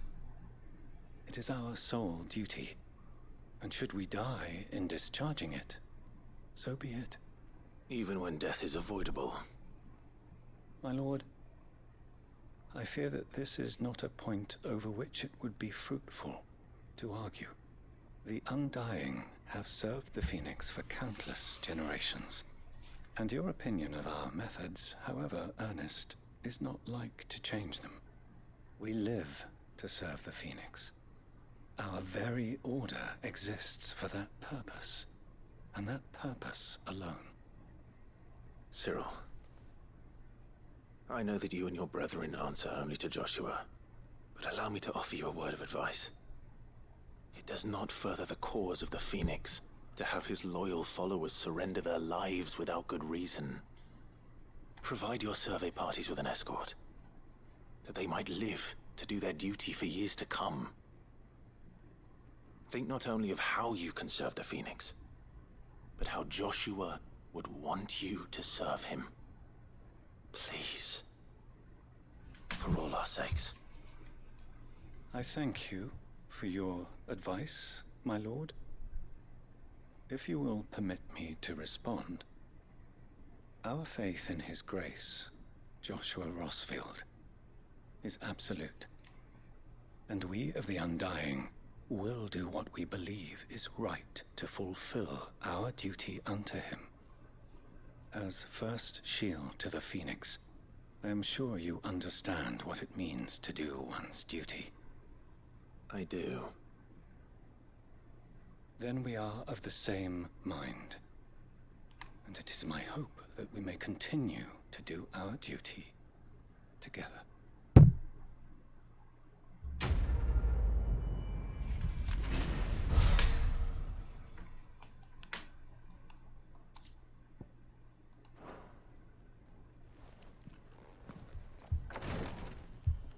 He's still pissed.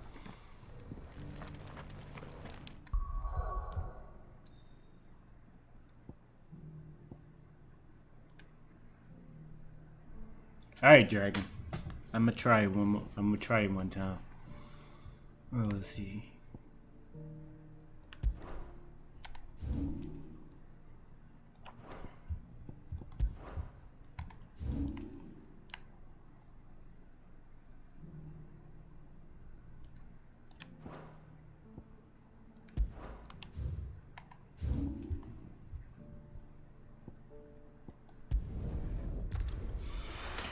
Alright, we're gonna try it, buddy.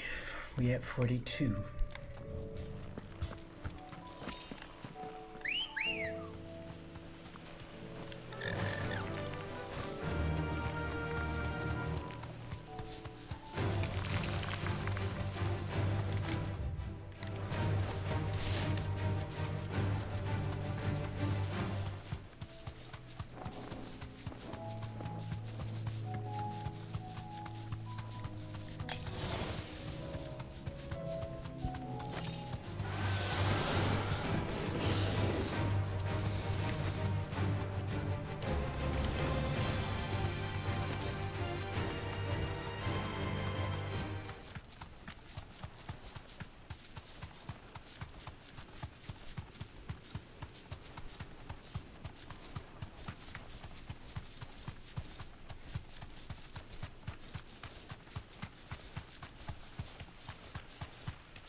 Whew, what's up, buddy?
slow. Nice try. I'm hurt, Torgal. Yeah. Needed that. Too slow. No.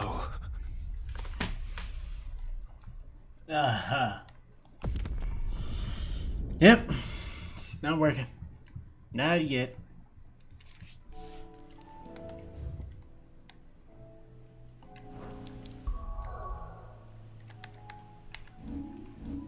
It's about 45.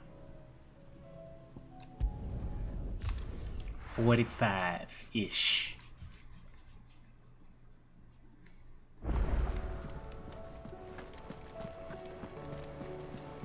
Covered in nicks and lumps.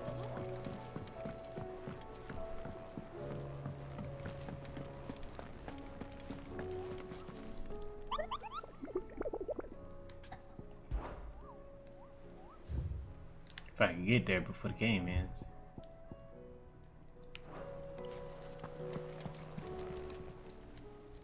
Oh, I wasn't expecting you back so soon. Here's everything we've received and everything promised. Here you are. All done?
Still debating.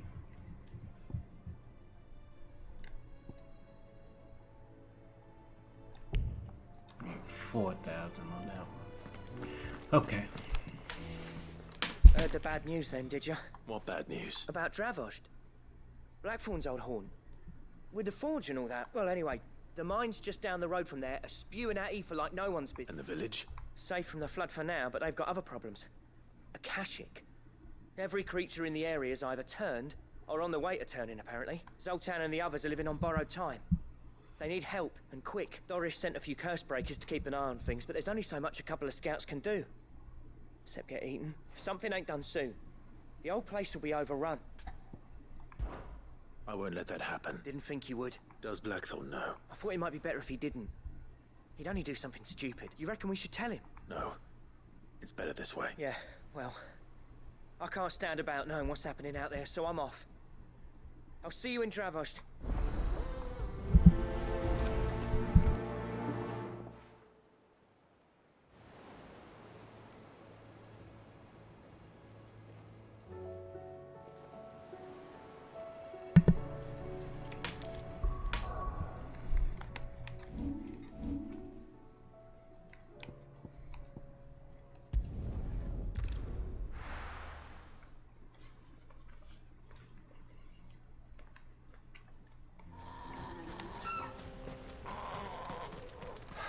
So Dravost is still standing. For now, at least. If you can swing a hammer. Good day.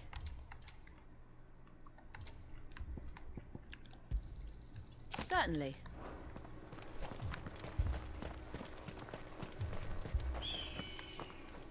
Clive! And the Akashic? Mostly off to the north still.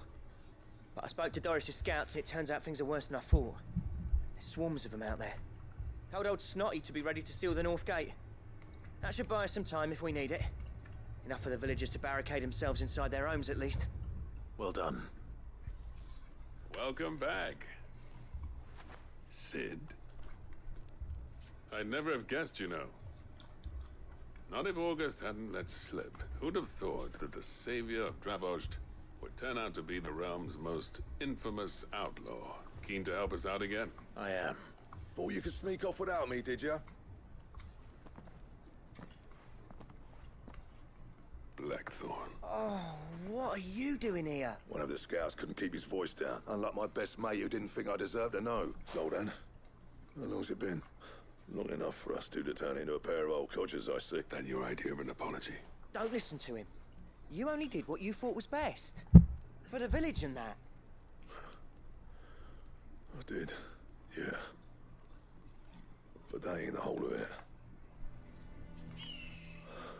Vulcan, our master, didn't leave the chiefdom to the two of us. He left it to me, the best blacksmith in Dravost, barring himself, of course. Bloody stupid tradition, in my opinion. If someone's got talent, you should let them practice their craft, not ask them to settle petty feuds and barter for grain. Our master wasted half his life that way. I wasn't about to let that happen to me. So you wasted half of mine instead? You're what Dravost needed. Under me and my precious ideals, this place wouldn't have lasted a year. So I left to devote myself to the work and spare you lot the consequences. I may be a selfish prick, but I only did what I felt I had to. What you had to do was your duty! Even if it meant we all starved? Enough. This is no time for bickering. You can finish beating each other up once Dravost is safe. Fine. I've said my piece anyway. Yeah. So have I. Sorry, Clive. I shouldn't have stuck my nose in. Short enough on time as it is. Still, give us a mo, would you? I need to get my head straight before any of them Akashic try to bite it off.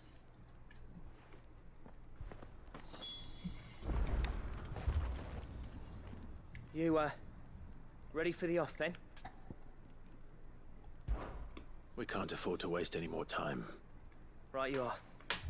Might be worth having one last word with the scouts, though. Don't want any nasty surprise. Oh, and Blackthorn, you and Zoltan might be better off staying inside the... Akashic on the move. How close are they? Within sight of the walls. And there are more coming up from the mines.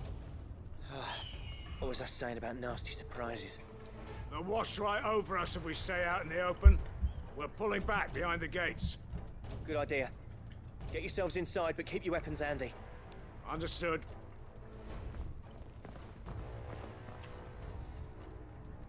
I'm prepared to fight if I have to. Well, let's hope you don't.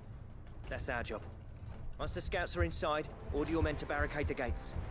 No heroic last stands, you hear me? No fighting at all if you can help it. August's right. I've seen what Akashic beasts can do to armor. The people here are tough and willing, but they ain't equipped to face what's coming.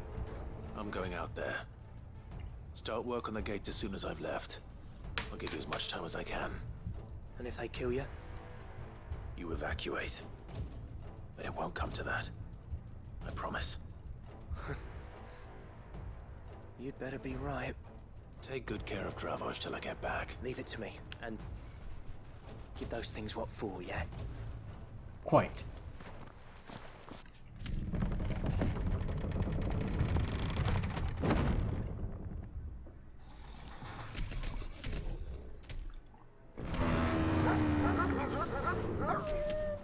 All right.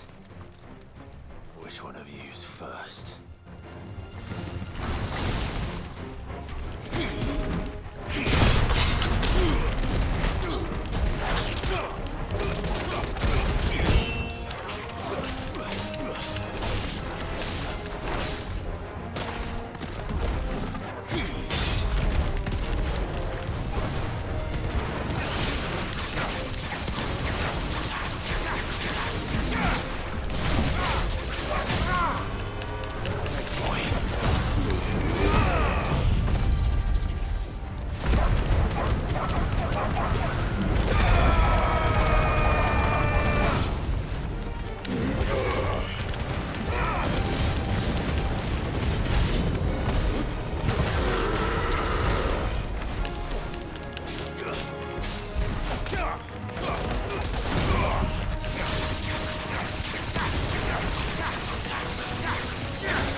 Help me, boy.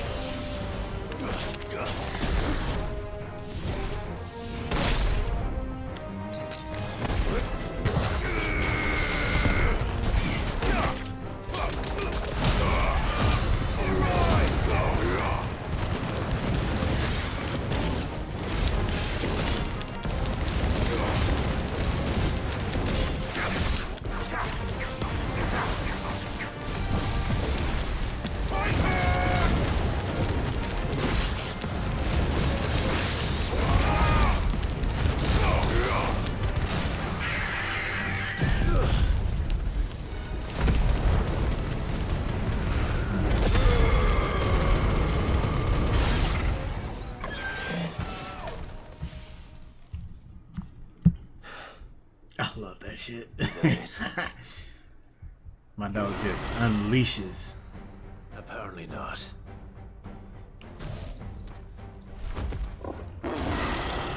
Chimera.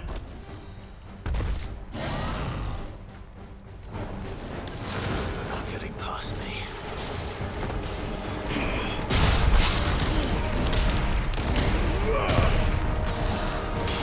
Let's try.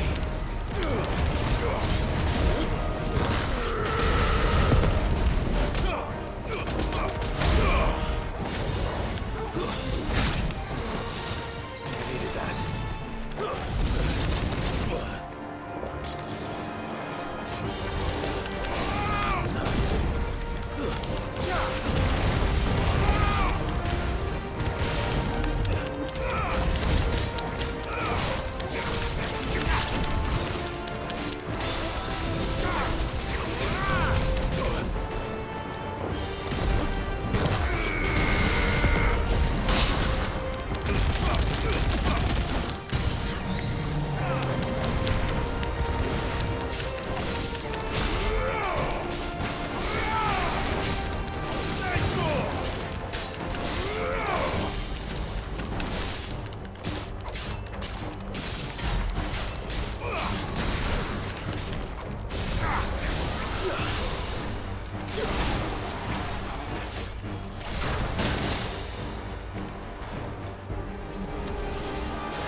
Falcon?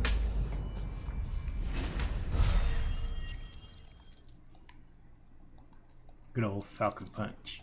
Let's go. My bad, dog.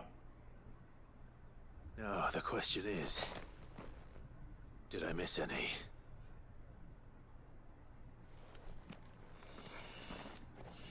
Man alive! You're still in one piece! I slew as many as I could. As many as I could, he says. The old bleeding lot, more like it. Well, almost. Only almost. Yeah, one or two did try to sneak over the wall. We got the bastards, don't you worry. Good. Though you do know, more will come in time. In time, yeah. But we can think about them later. Let's get you back inside.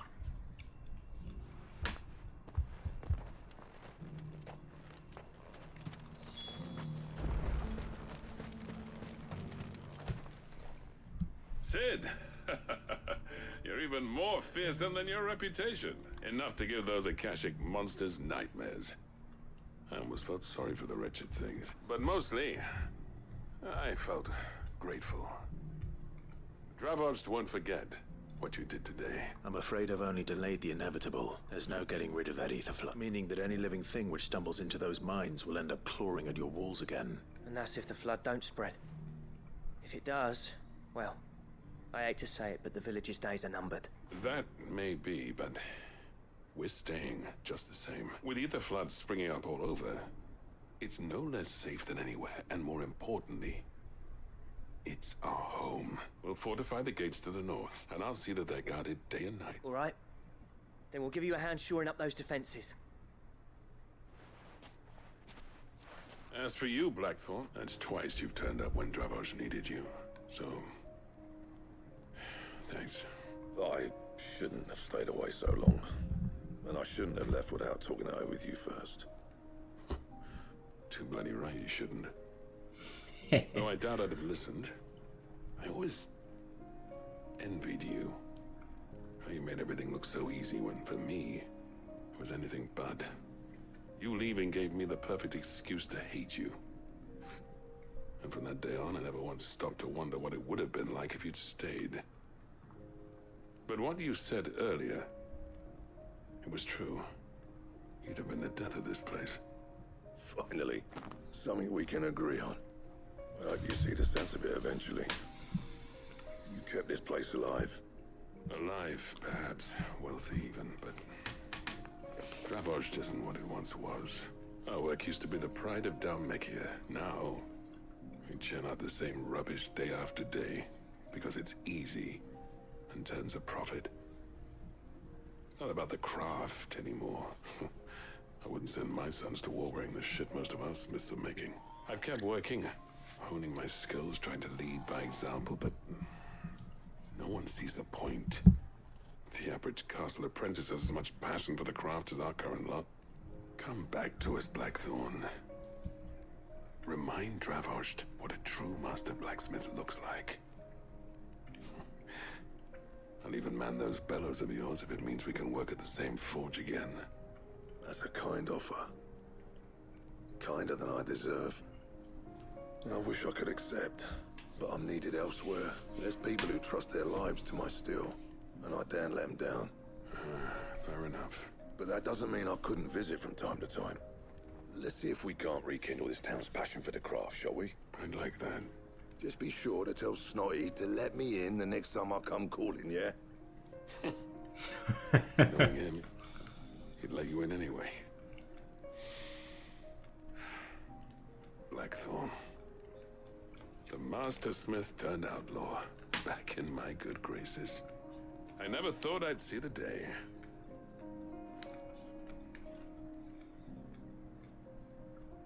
I'd say that went pretty well, wouldn't you? Even better than I'd hoped. Sid, I've got something for you.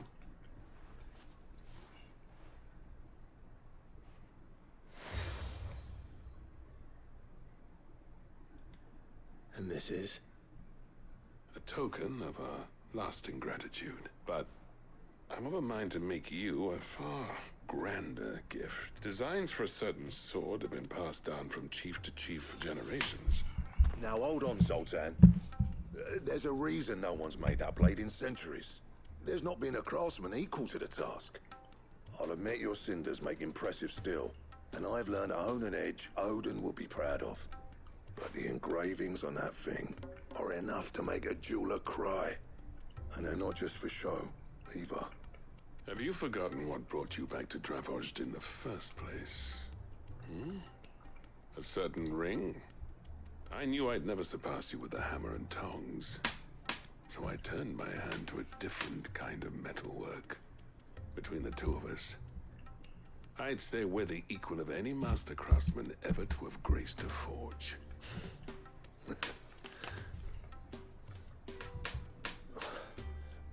You know what? I think you might be right. Clive, you wouldn't mind if Zoltan came back to the Hideaway, would you? He's more than welcome. As long as he can keep our secret. Right. Zoltan, get your tools. We've got a legend to forge.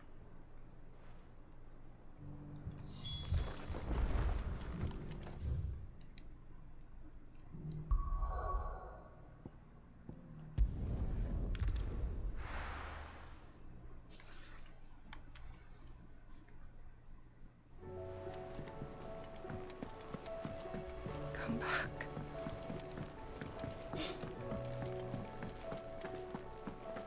Oh, don't tell me we've run out of papio nuts and all. Ah, the man himself. We were just about to make a start on that sword I promised you. It's funny, but none of this would have been possible without your help. You remember Camille? We'll be using his leatherwork for the grip. The steel, meanwhile, will be tempered in a fire, burning the cinders you charmed out of old Zoltan here. And that whetstone from the Outer Isles, that'll be what gives the blade its edge. And the final flourish will be my talented colleagues' engraving. A team effort led by the greatest blacksmith alive. Now, save that talk till the thing's finished, yeah? Right. I'm ready if you are. To the bellows it is then.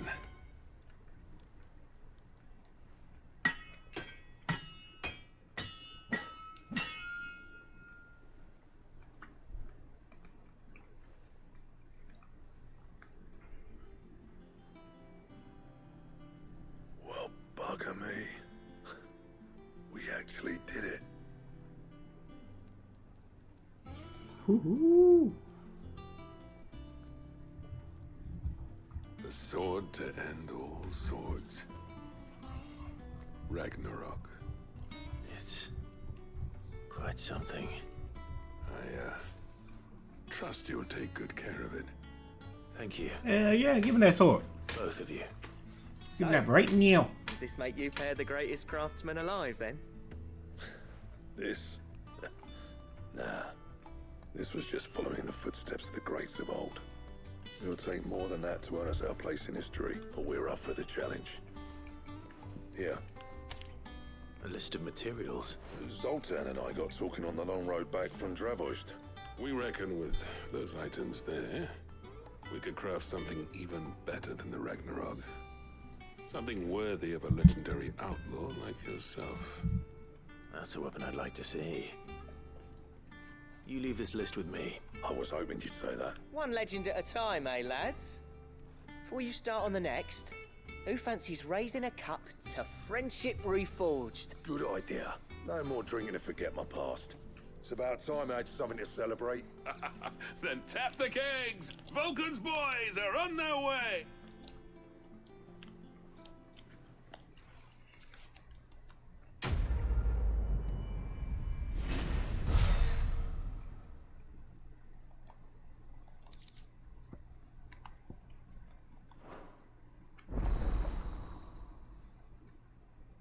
Gotta jam wrong.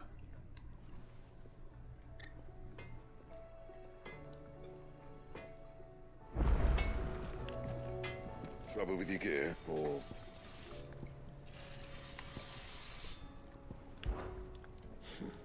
I never thought me and Zoltan would ever speak again, let alone work together. And if it hadn't been for you, we wouldn't.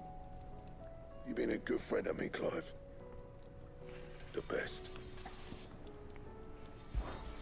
I sang for you, dear.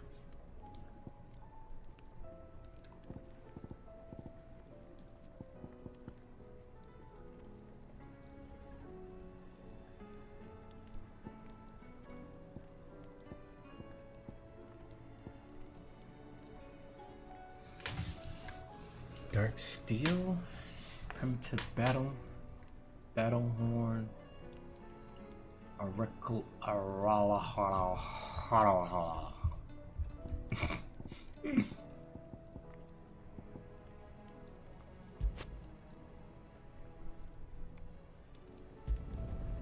No scratches, all right?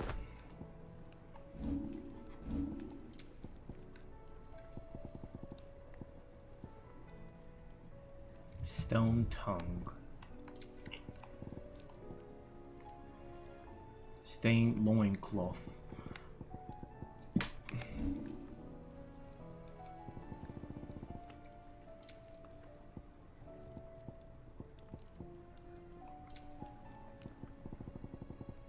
Anything else? Oh, don't tell me we've run out of papio nuts and all.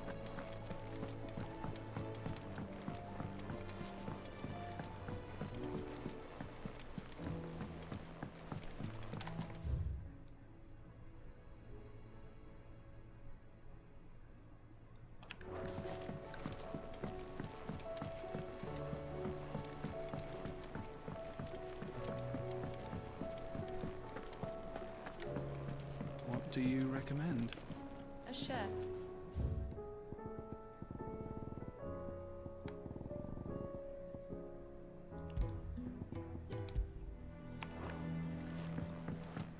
Sid!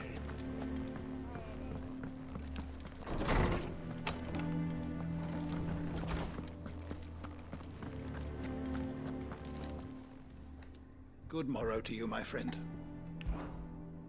I don't believe you've read this particular chapter before.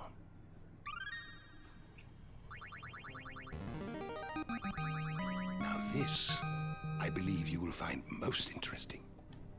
If you have a question for me, I should be happy to answer it.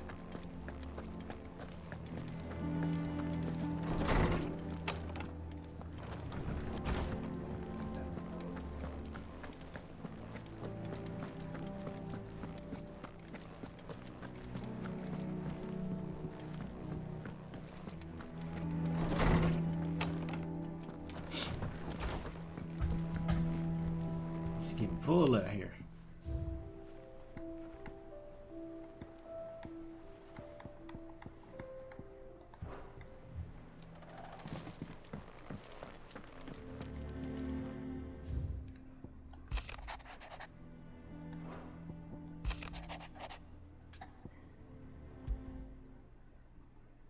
There's no way of knowing if Doris will confide in me, but I can speak to her at least.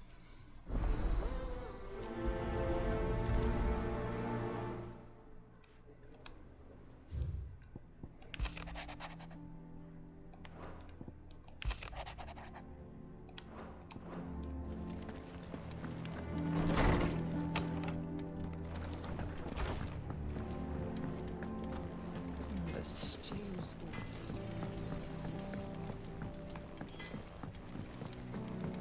Have you tried Molly's lemon tarts?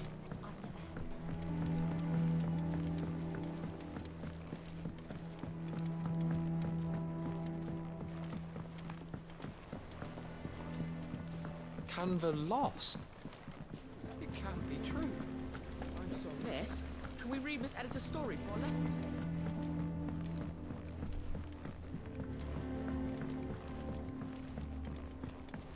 How was she? The Enterprise, I mean. Ah, Sid. Just the man I was hoping to see. Did you have a mo? Don't tell me. You need more bomb ash. Oh no. We still got plenty of that left. I'm working on bringing another one of the Chief's designs to life. This time, it's a new smelter. It's got a reverberatory hood over the top for additional thermo amplification and a system of reciprocal recirculatory regenerators that let's just say it gets very blimmin' hot. A heck of a lot hotter than anything Blackthorn's got in his forge, that's for certain. Only Mithril engines get hotter, and you can't chuck ore in one of them and get metal out the other end. Trouble is, we won't be able to make out of any old rubbish neither. We need the good stuff. And I hear you once helped Helena get her hands on exactly that. Any chance you could help me too? If it's for the good of the hideaway, I'd be happy to. Oh, it is. I promise you. So, what exactly is this good stuff you need me to find? We've got a couple of examples here. Spherical echoes, we call them. More fallen materials. So this smelter is similar to the mithril engine in more ways than one. That's right. They're a bit like the thermal helms. Fallen ceramics deal with heat like nothing else, see? And what's more, they're directional, transferring heat from the inside to the outside. But these things, they're all outside. If we line the hub with them, they'll reflect the heat right back into the furnace. We've collected as many as we can, and I know where we can get the rest. Trouble is, they're all watched over by their bigger, uglier cousins.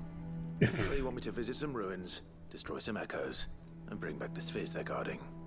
That's it in a nutshell, yeah. We're only 3 short, mind, and we know exactly where they are. There's one up Amber Way, in that ruin that they call Lost Plume, and another in the Silent South, over in Dalmekia. Last one is in the ruins of Advent, which is in the Empire. All right then. Wish me luck. It'll do. I'll be keeping all my fingers and toes crossed.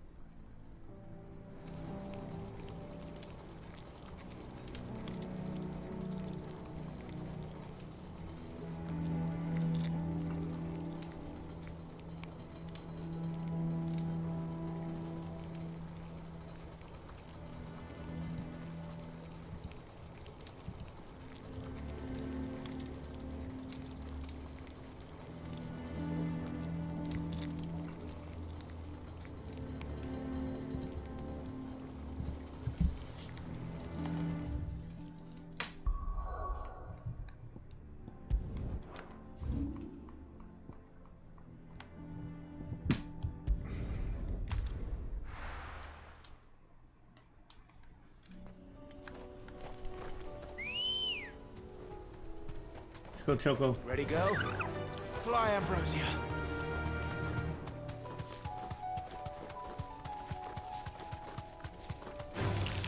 All right.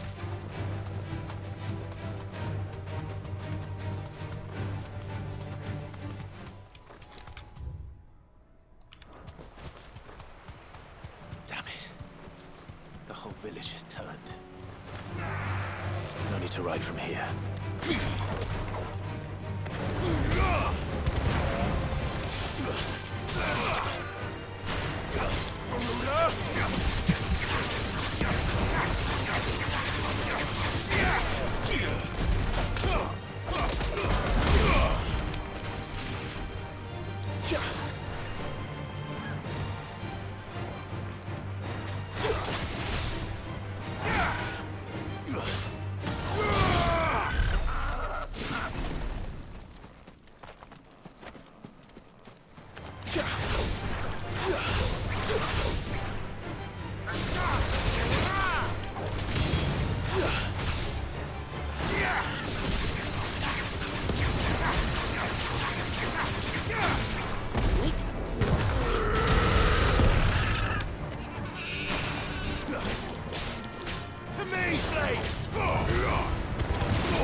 Good girl.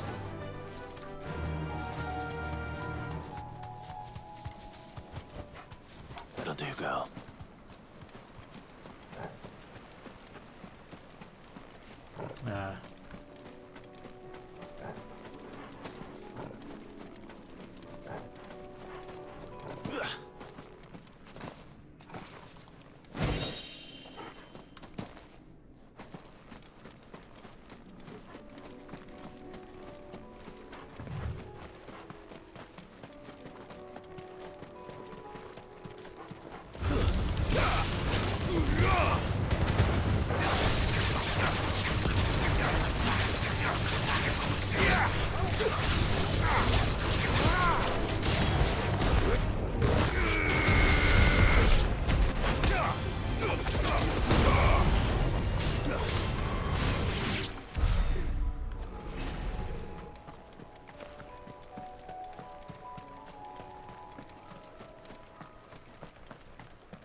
those ones first.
No.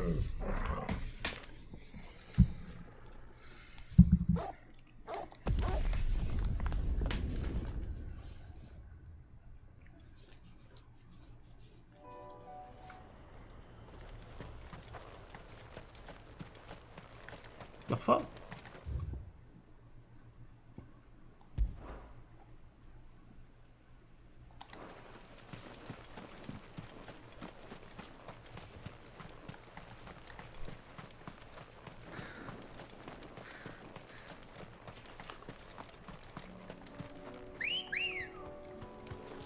Come on. Fly, Ambrosia.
Well done, Tom. Me, boy.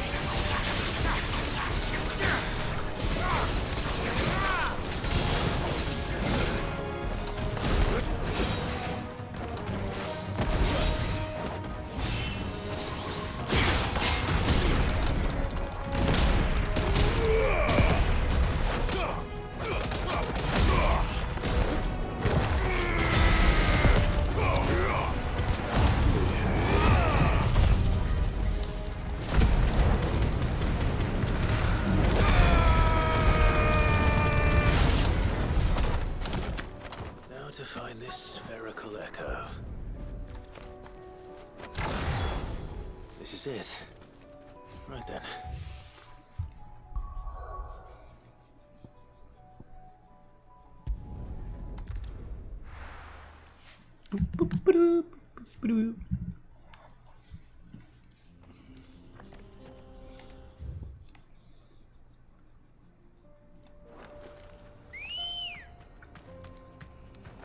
Good girl.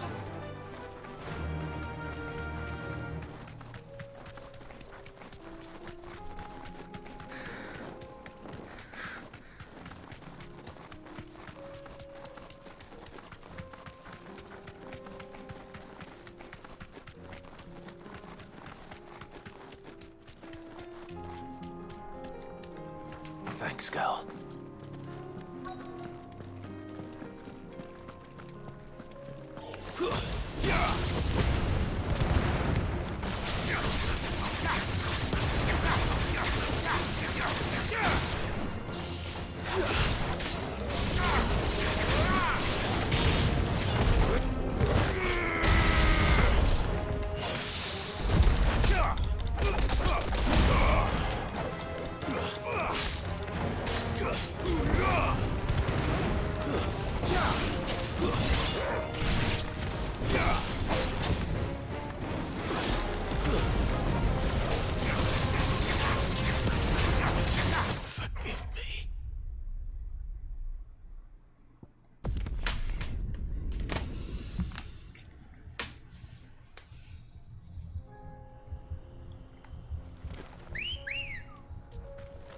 Ready, go? Yeah!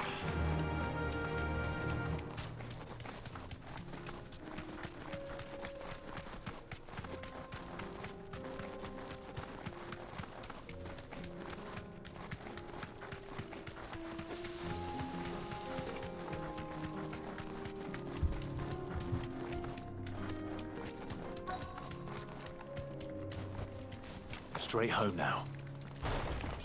Don't get surrounded.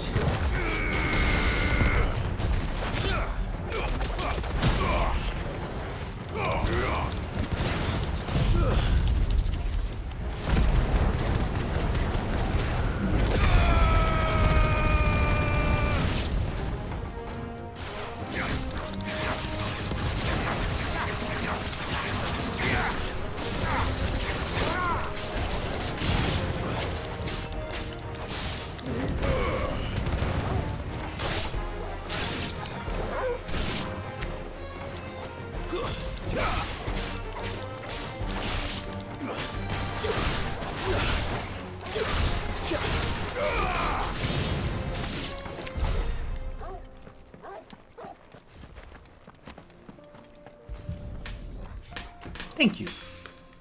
2 down. 1 to go.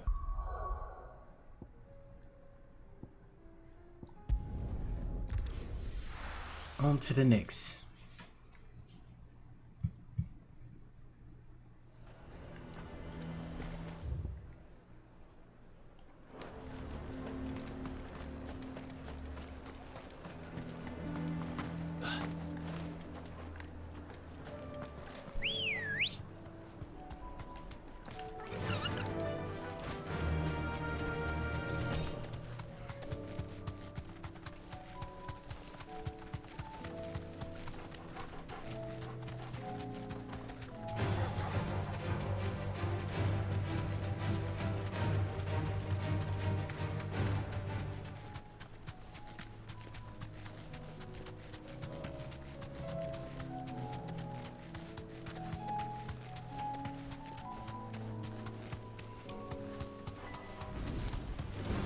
Time to fight.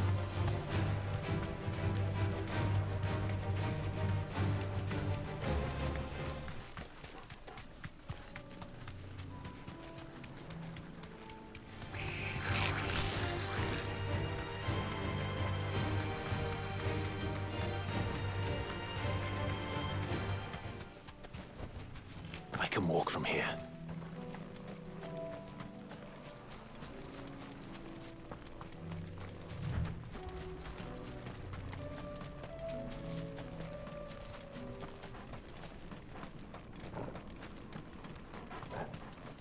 Eat the flood.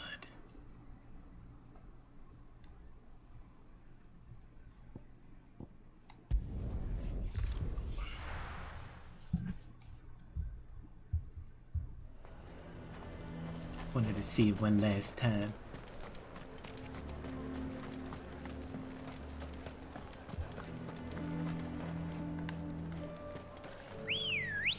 Alright, let's get it.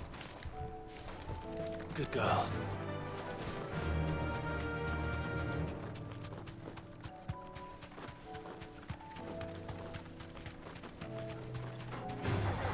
Time to fight.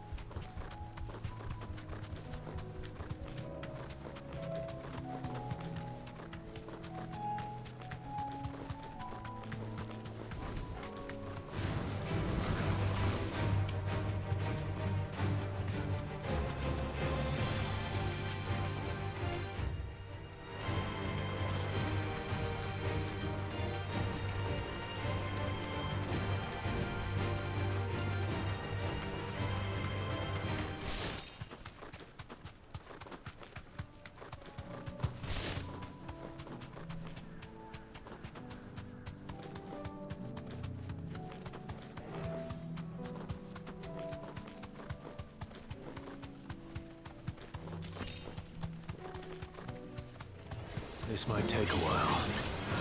Straight home now.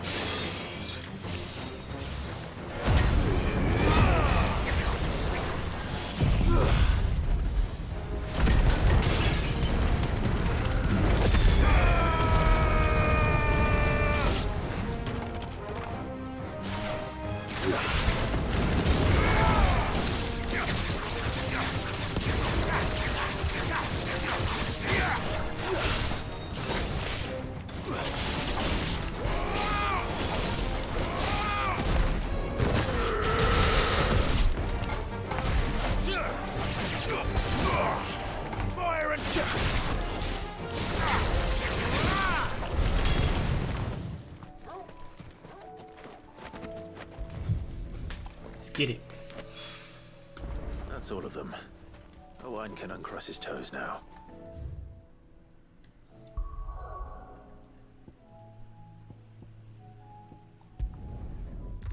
Hoorah.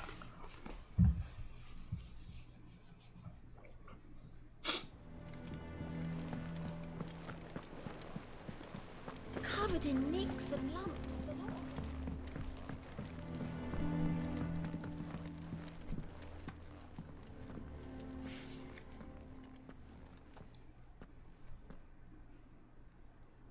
Where are you? Can I help you, Sid? I'm looking for Doris. Is she here? I'm afraid not. She's at Martha's Rest on a job.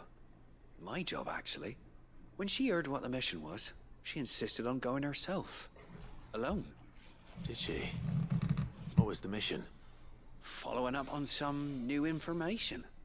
Once they'd settled in, the bearers you helped liberate in the Dragon's Eyrie were keen to talk about their imprisonment. And about their captor. The slaver Cole's team were tracking when they were attacked by the Beastmen. I'll go and find her. She's at Martha's Rest, you say? If she's not moved on already, yes. I hope everything's all right. Why would Doris insist on going alone? Maybe Cole was right to be worried.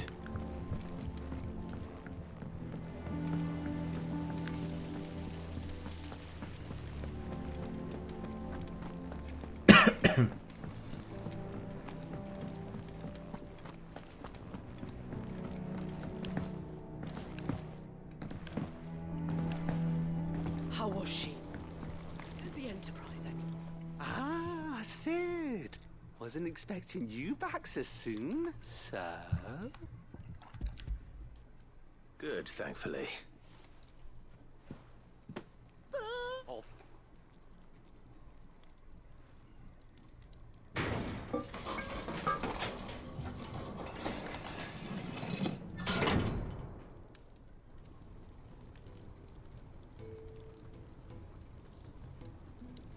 May I present to you the Telemon Furnace? Ain't bad, is she? She's a beauty. You saved my bacon again, Sid. And I ain't about to let your good deed go It's fine, really. My bag's flexible enough already. Oh, don't say that. I'm sure I can make a few improvements to it yet. You could just buy me a bigger... How about that clasp? Looks a bit stiff. Reckon you could loosen it up and make some more room? And I reckon I know how. With a new alloy we've been working on. The Telemon furnace was just what we needed to perfect it. It's a metal, see? So it's lovely and strong, but it's also, well, stretchy, if you can believe it. Stretchy metal. That is the spirit. You'll love it.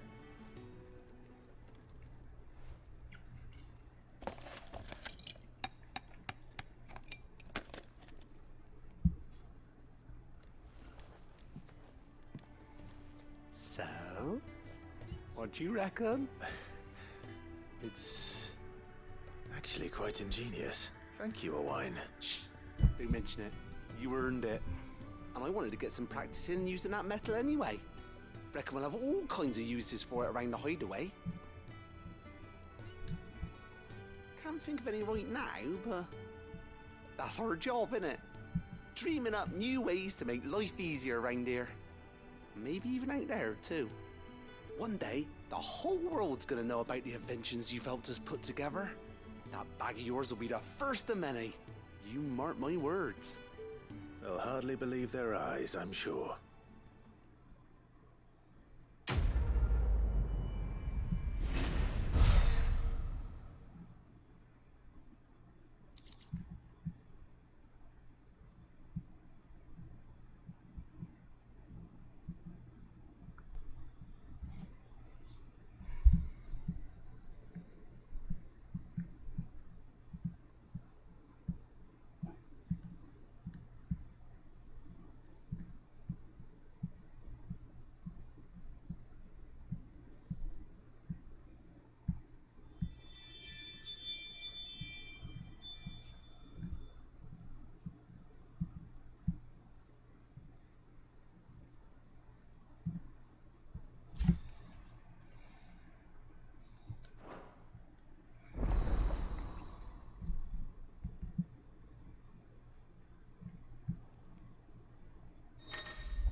How do you split the sea?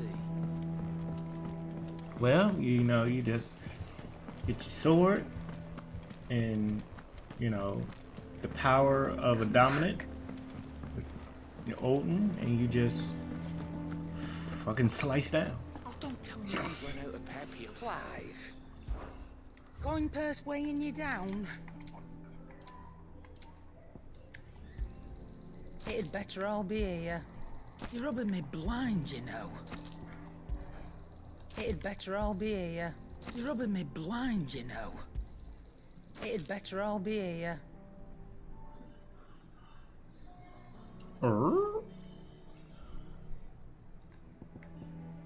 Finished, are you? wonder it's called Last Elixir. Trouble with your gear, or something for you, dear?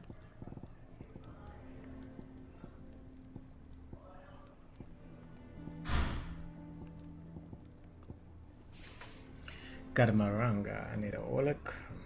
Okay, let me write this down because I need to find it.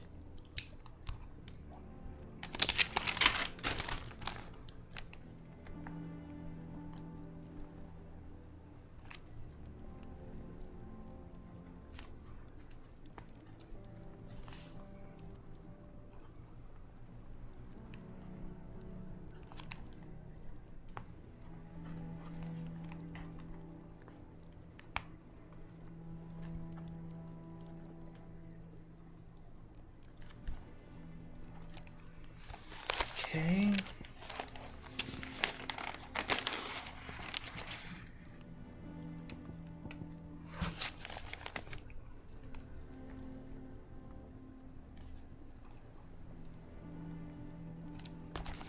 Okay.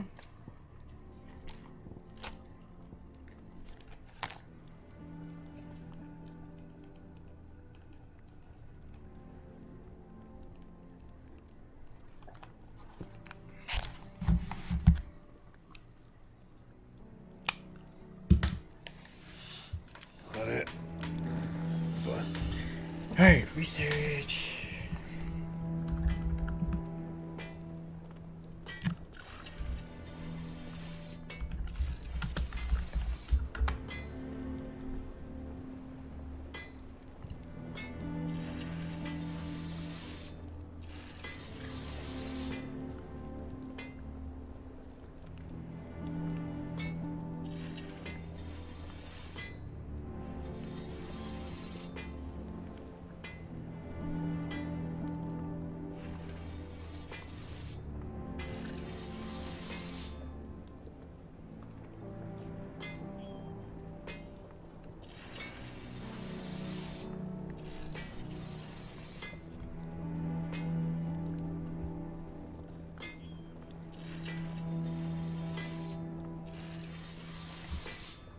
So Gorgemera,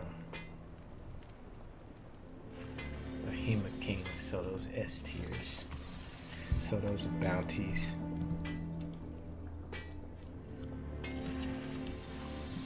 Alright, so basically most of them are bounties. Alright. The stew's awful.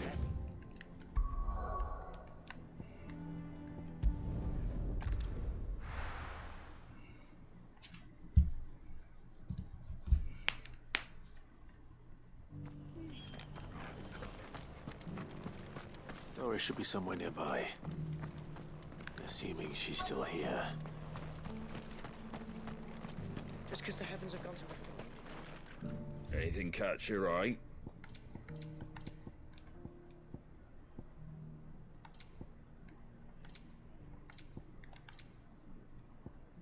Very well.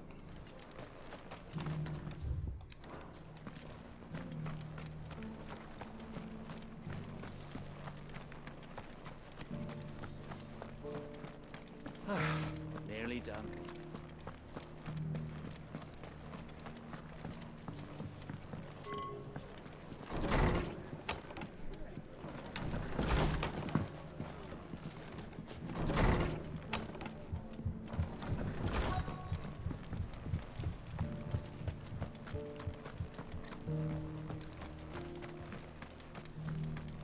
It doesn't still hurt, does it? It's been a pleasure, Doris. Just like old times. I'll give your offer some thought, my lady. How goes the investigation? Sid, what brings you to Martha's Rest? You. I heard you were out here on your own, tracking our slaver. I trust you're being careful. Of course. And it had to be me. The bearers from the Dragon's Eyrie confirmed a long-held suspicion of mine that the slaver we've been tracking is an old acquaintance. She's no fool. If we'd come in force, she would have spotted us straight away, and then vanished without a trace. That was her just now, wasn't it? So, Was it a fruitful reunion? I'd say so. She tried to recruit me. Seems her time in Rosaria is coming to an end. She's abducted bearers from across the region and is looking to smuggle them back into Sambrek.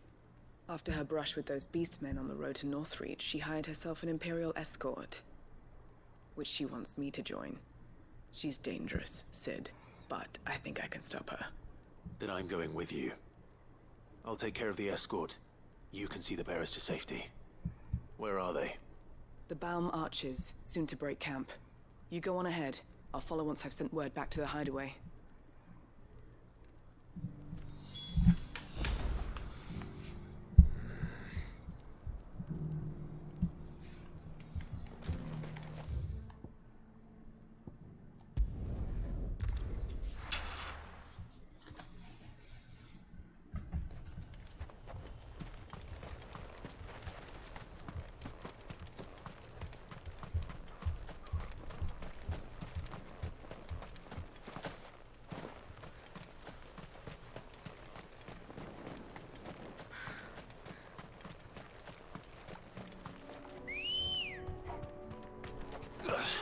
Come on. Fly, Ambrosia.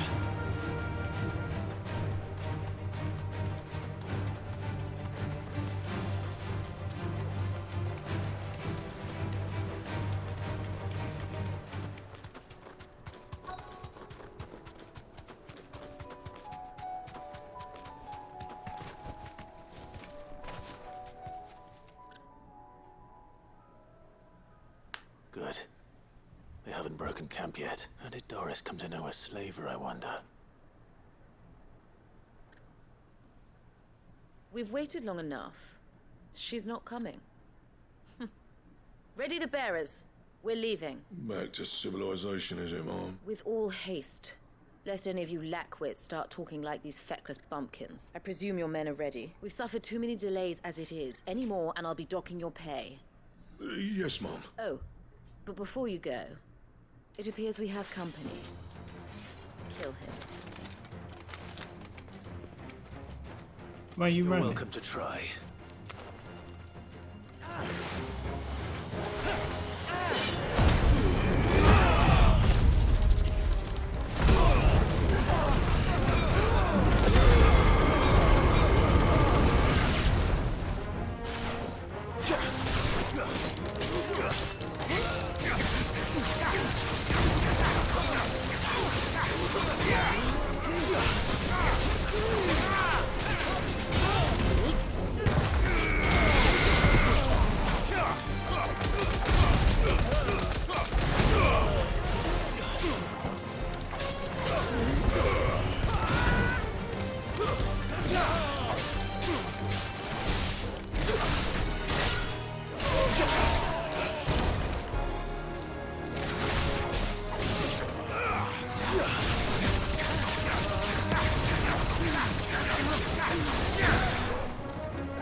Come again, ma'am? Kill who?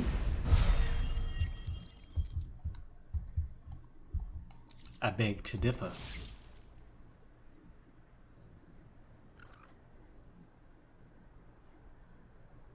So much for your escort. You'll forgive me for not avenging my men. I'm not the swordswoman I used to be. I surrender. Do with me as you wish, Sid the Outlaw. Sid! Ah, Doris.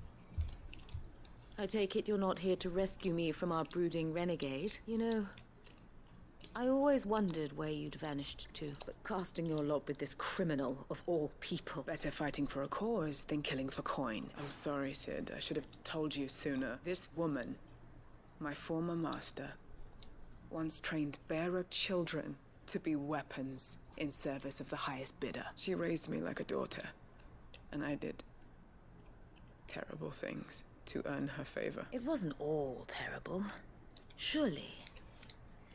We had our fun, too. You were always so eager to learn, and had such clever hands. All my other children took either to the blade or to the books. Always either or. But you proved yourself a master of both. That's why I kept you for my own. How about it, my little dagger? Care to swear that blade to me again? I never swore my blade to you, nor will I ever. I fight for a higher cause, to liberate the bearers of this world. Farewell, Master. Thank you for making me the weapon I am. You always were a righteous child. Perhaps that's the reason I loved you so.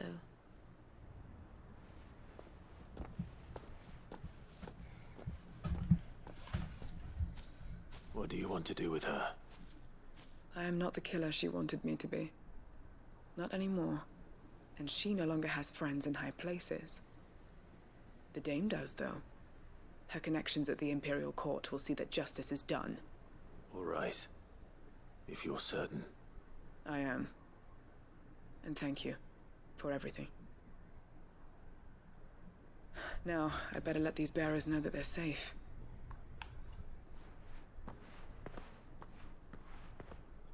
Huh.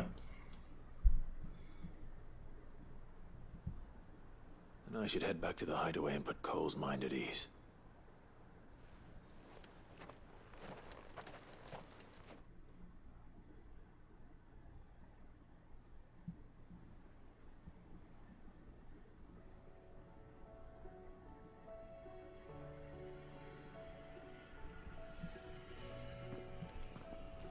Welcome back, Sid. Doris's message just arrived. I hear you saved more bearers from being smuggled across the border. With any luck, they'll be joining us in the hideaway shortly. Oh, and your letter. You don't need to worry about Doris anymore. I'd been hoping as much. She mentioned one or two things in her report. So the slaver we'd been chasing all these months was her former master. Wish I'd known. She's been arrested, by the way, over in Sambrek. Went quietly, or so we're told. She won't be getting off lightly. The Empire may have no love for bearers, but it's none too fond of black market traders either. Can't have been easy for Doris. I'm sure it wasn't. But don't worry. She'll be all right. I hope so. Suppose you should know, eh? You had quite the past yourself before you came here, or so I understand. Anyway, thanks again, Sid. The Cursebreakers would be lost without Doris. And you, of course. Keep up the good work, Cole. Ba, ba, ba, ba, ba, ba, ba, ba, ba.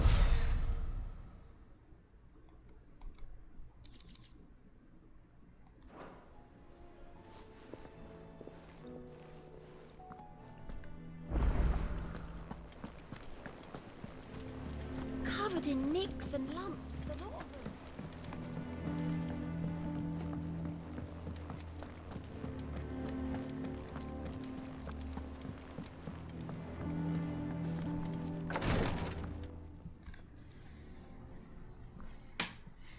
How are you feeling, Joshua?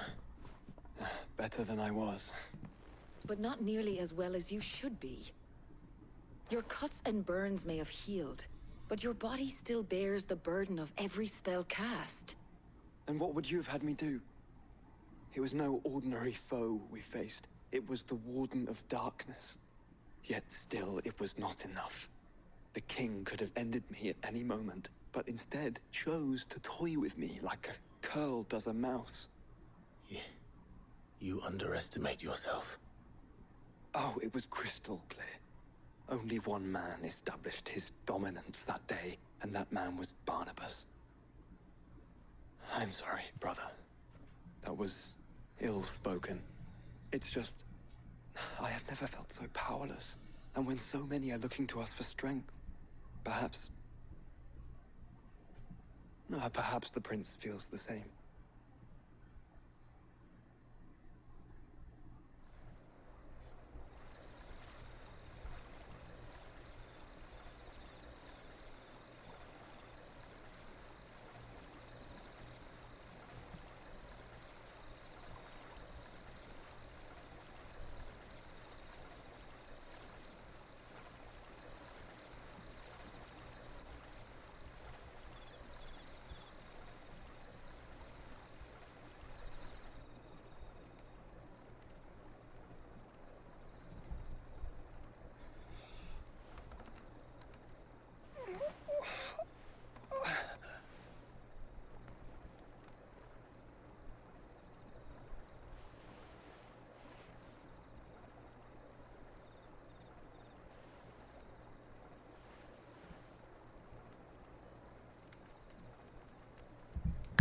is this place?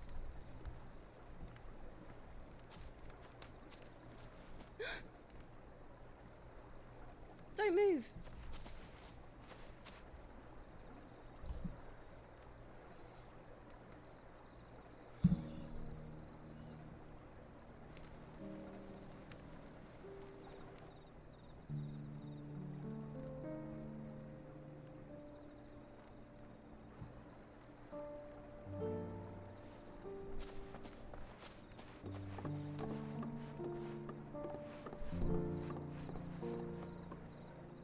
Here, it's fresh from the well.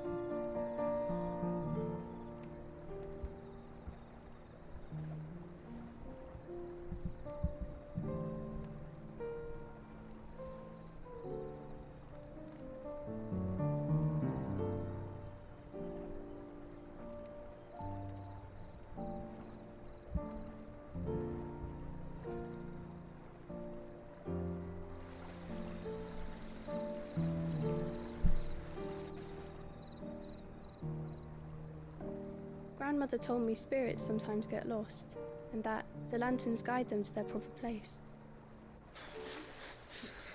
I set one on the river for her when she passed away.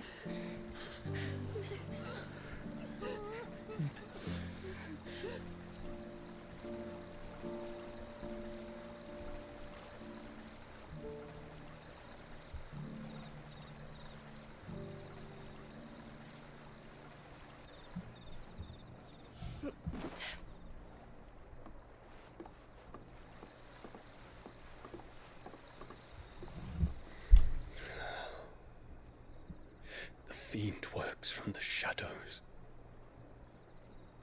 Was it you who guided my hand, then, Ultima? No, not you.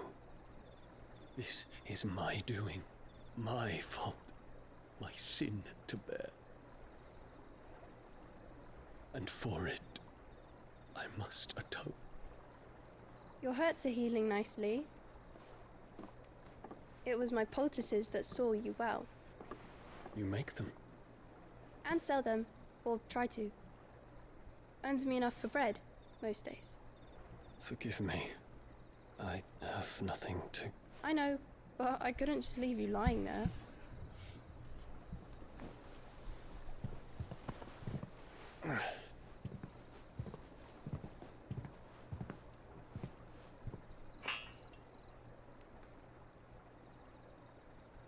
You're going then? Of course. I'm healed. Thanks to you and your poultices. Will you promise to come back and visit?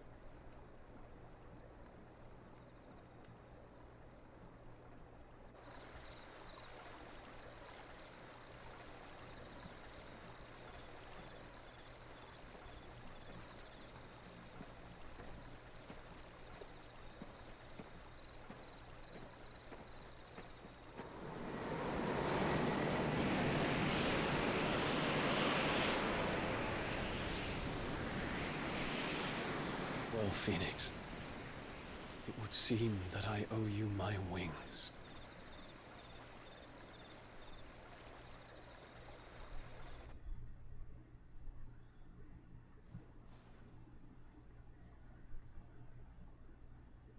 Perhaps he can find an answer. You will be returning to Waloed soon, I gather. I see no reason to wait. Then neither do I. I can think of a few. I doubt they'll stop you. You will take your medicine. Of course, Lady Daya. Set on leaving already, are you? How long will it take us to get back to Ash? Dunno, about the same amount of time it took us to get here. Maybe less, if your uncle can find someone trustworthy to patch up the Enterprise. All depends on where we're putting into port, mind. Yes. It's not as if we can put ashore wherever we choose. We have to assume that the whole of Ash is hostile, and that we'll be attacked on sight. Then we must find a place they won't think to look. And I have an idea who might know of one. The Professor! I'll go and tell you come in. While you're plotting our course, I'll be in the shelves with your lawsmen I wish to pick his brains about Ultima. Then I'll talk to Karen about supplies for the journey. They may not be easy to come by in Ash.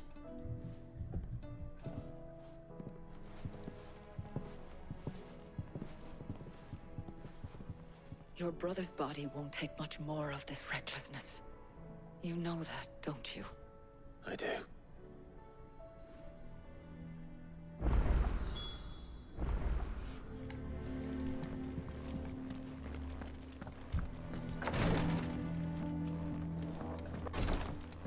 Monster board is updated.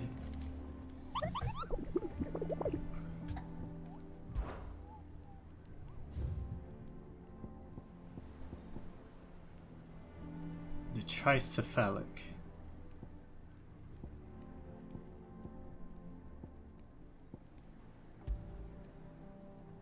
Tricephalic terror.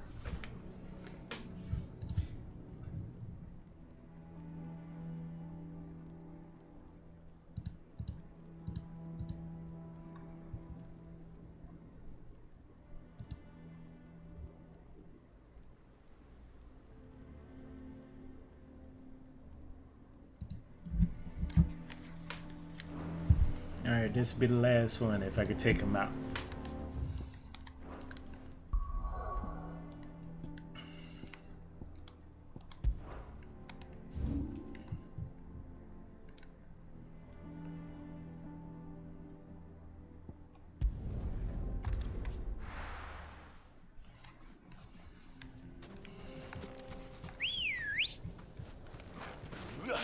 Let's go. Fly, Ambrosia.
What's up, pimp? You deserve a rest.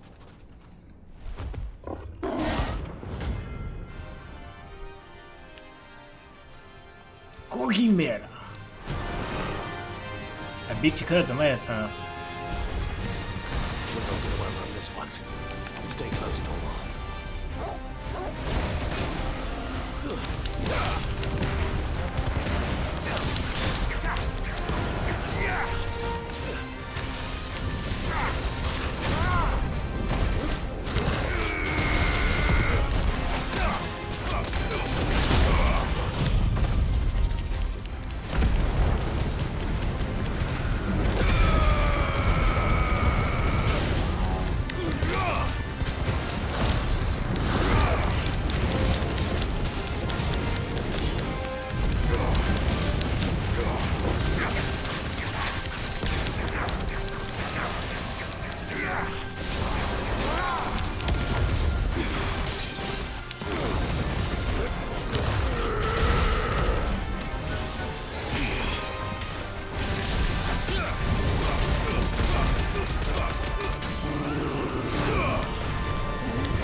Good girl.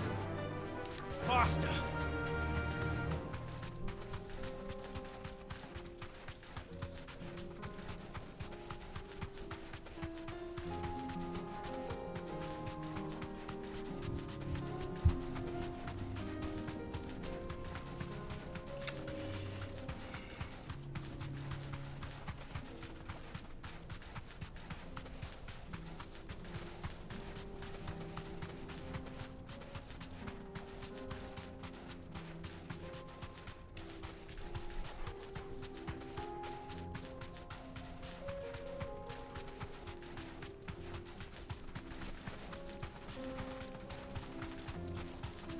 Oh, I'm coming back.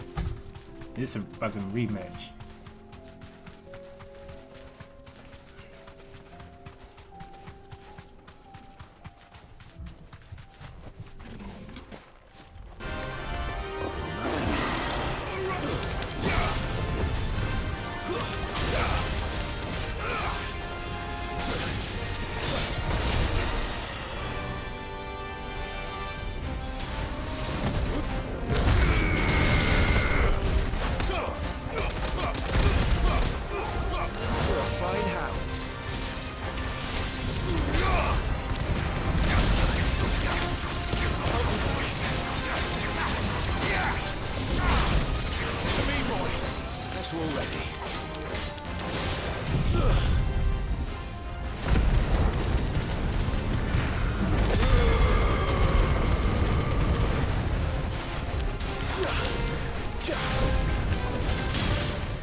Get your ass. That's rematch.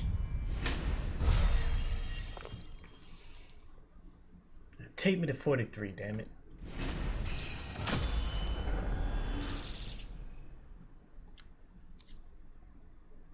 Got the Arithclan, that's the second one. Should have picked on someone your own size. Ho. Alright, I'm going to save it right here. We done got him. Had to get my rematch. And we are done.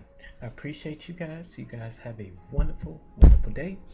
I'll be back on later. I have to pick a new game before I get on Pokemon Scarlet later on the day. You guys have a wonderful, wonderful time. Peace.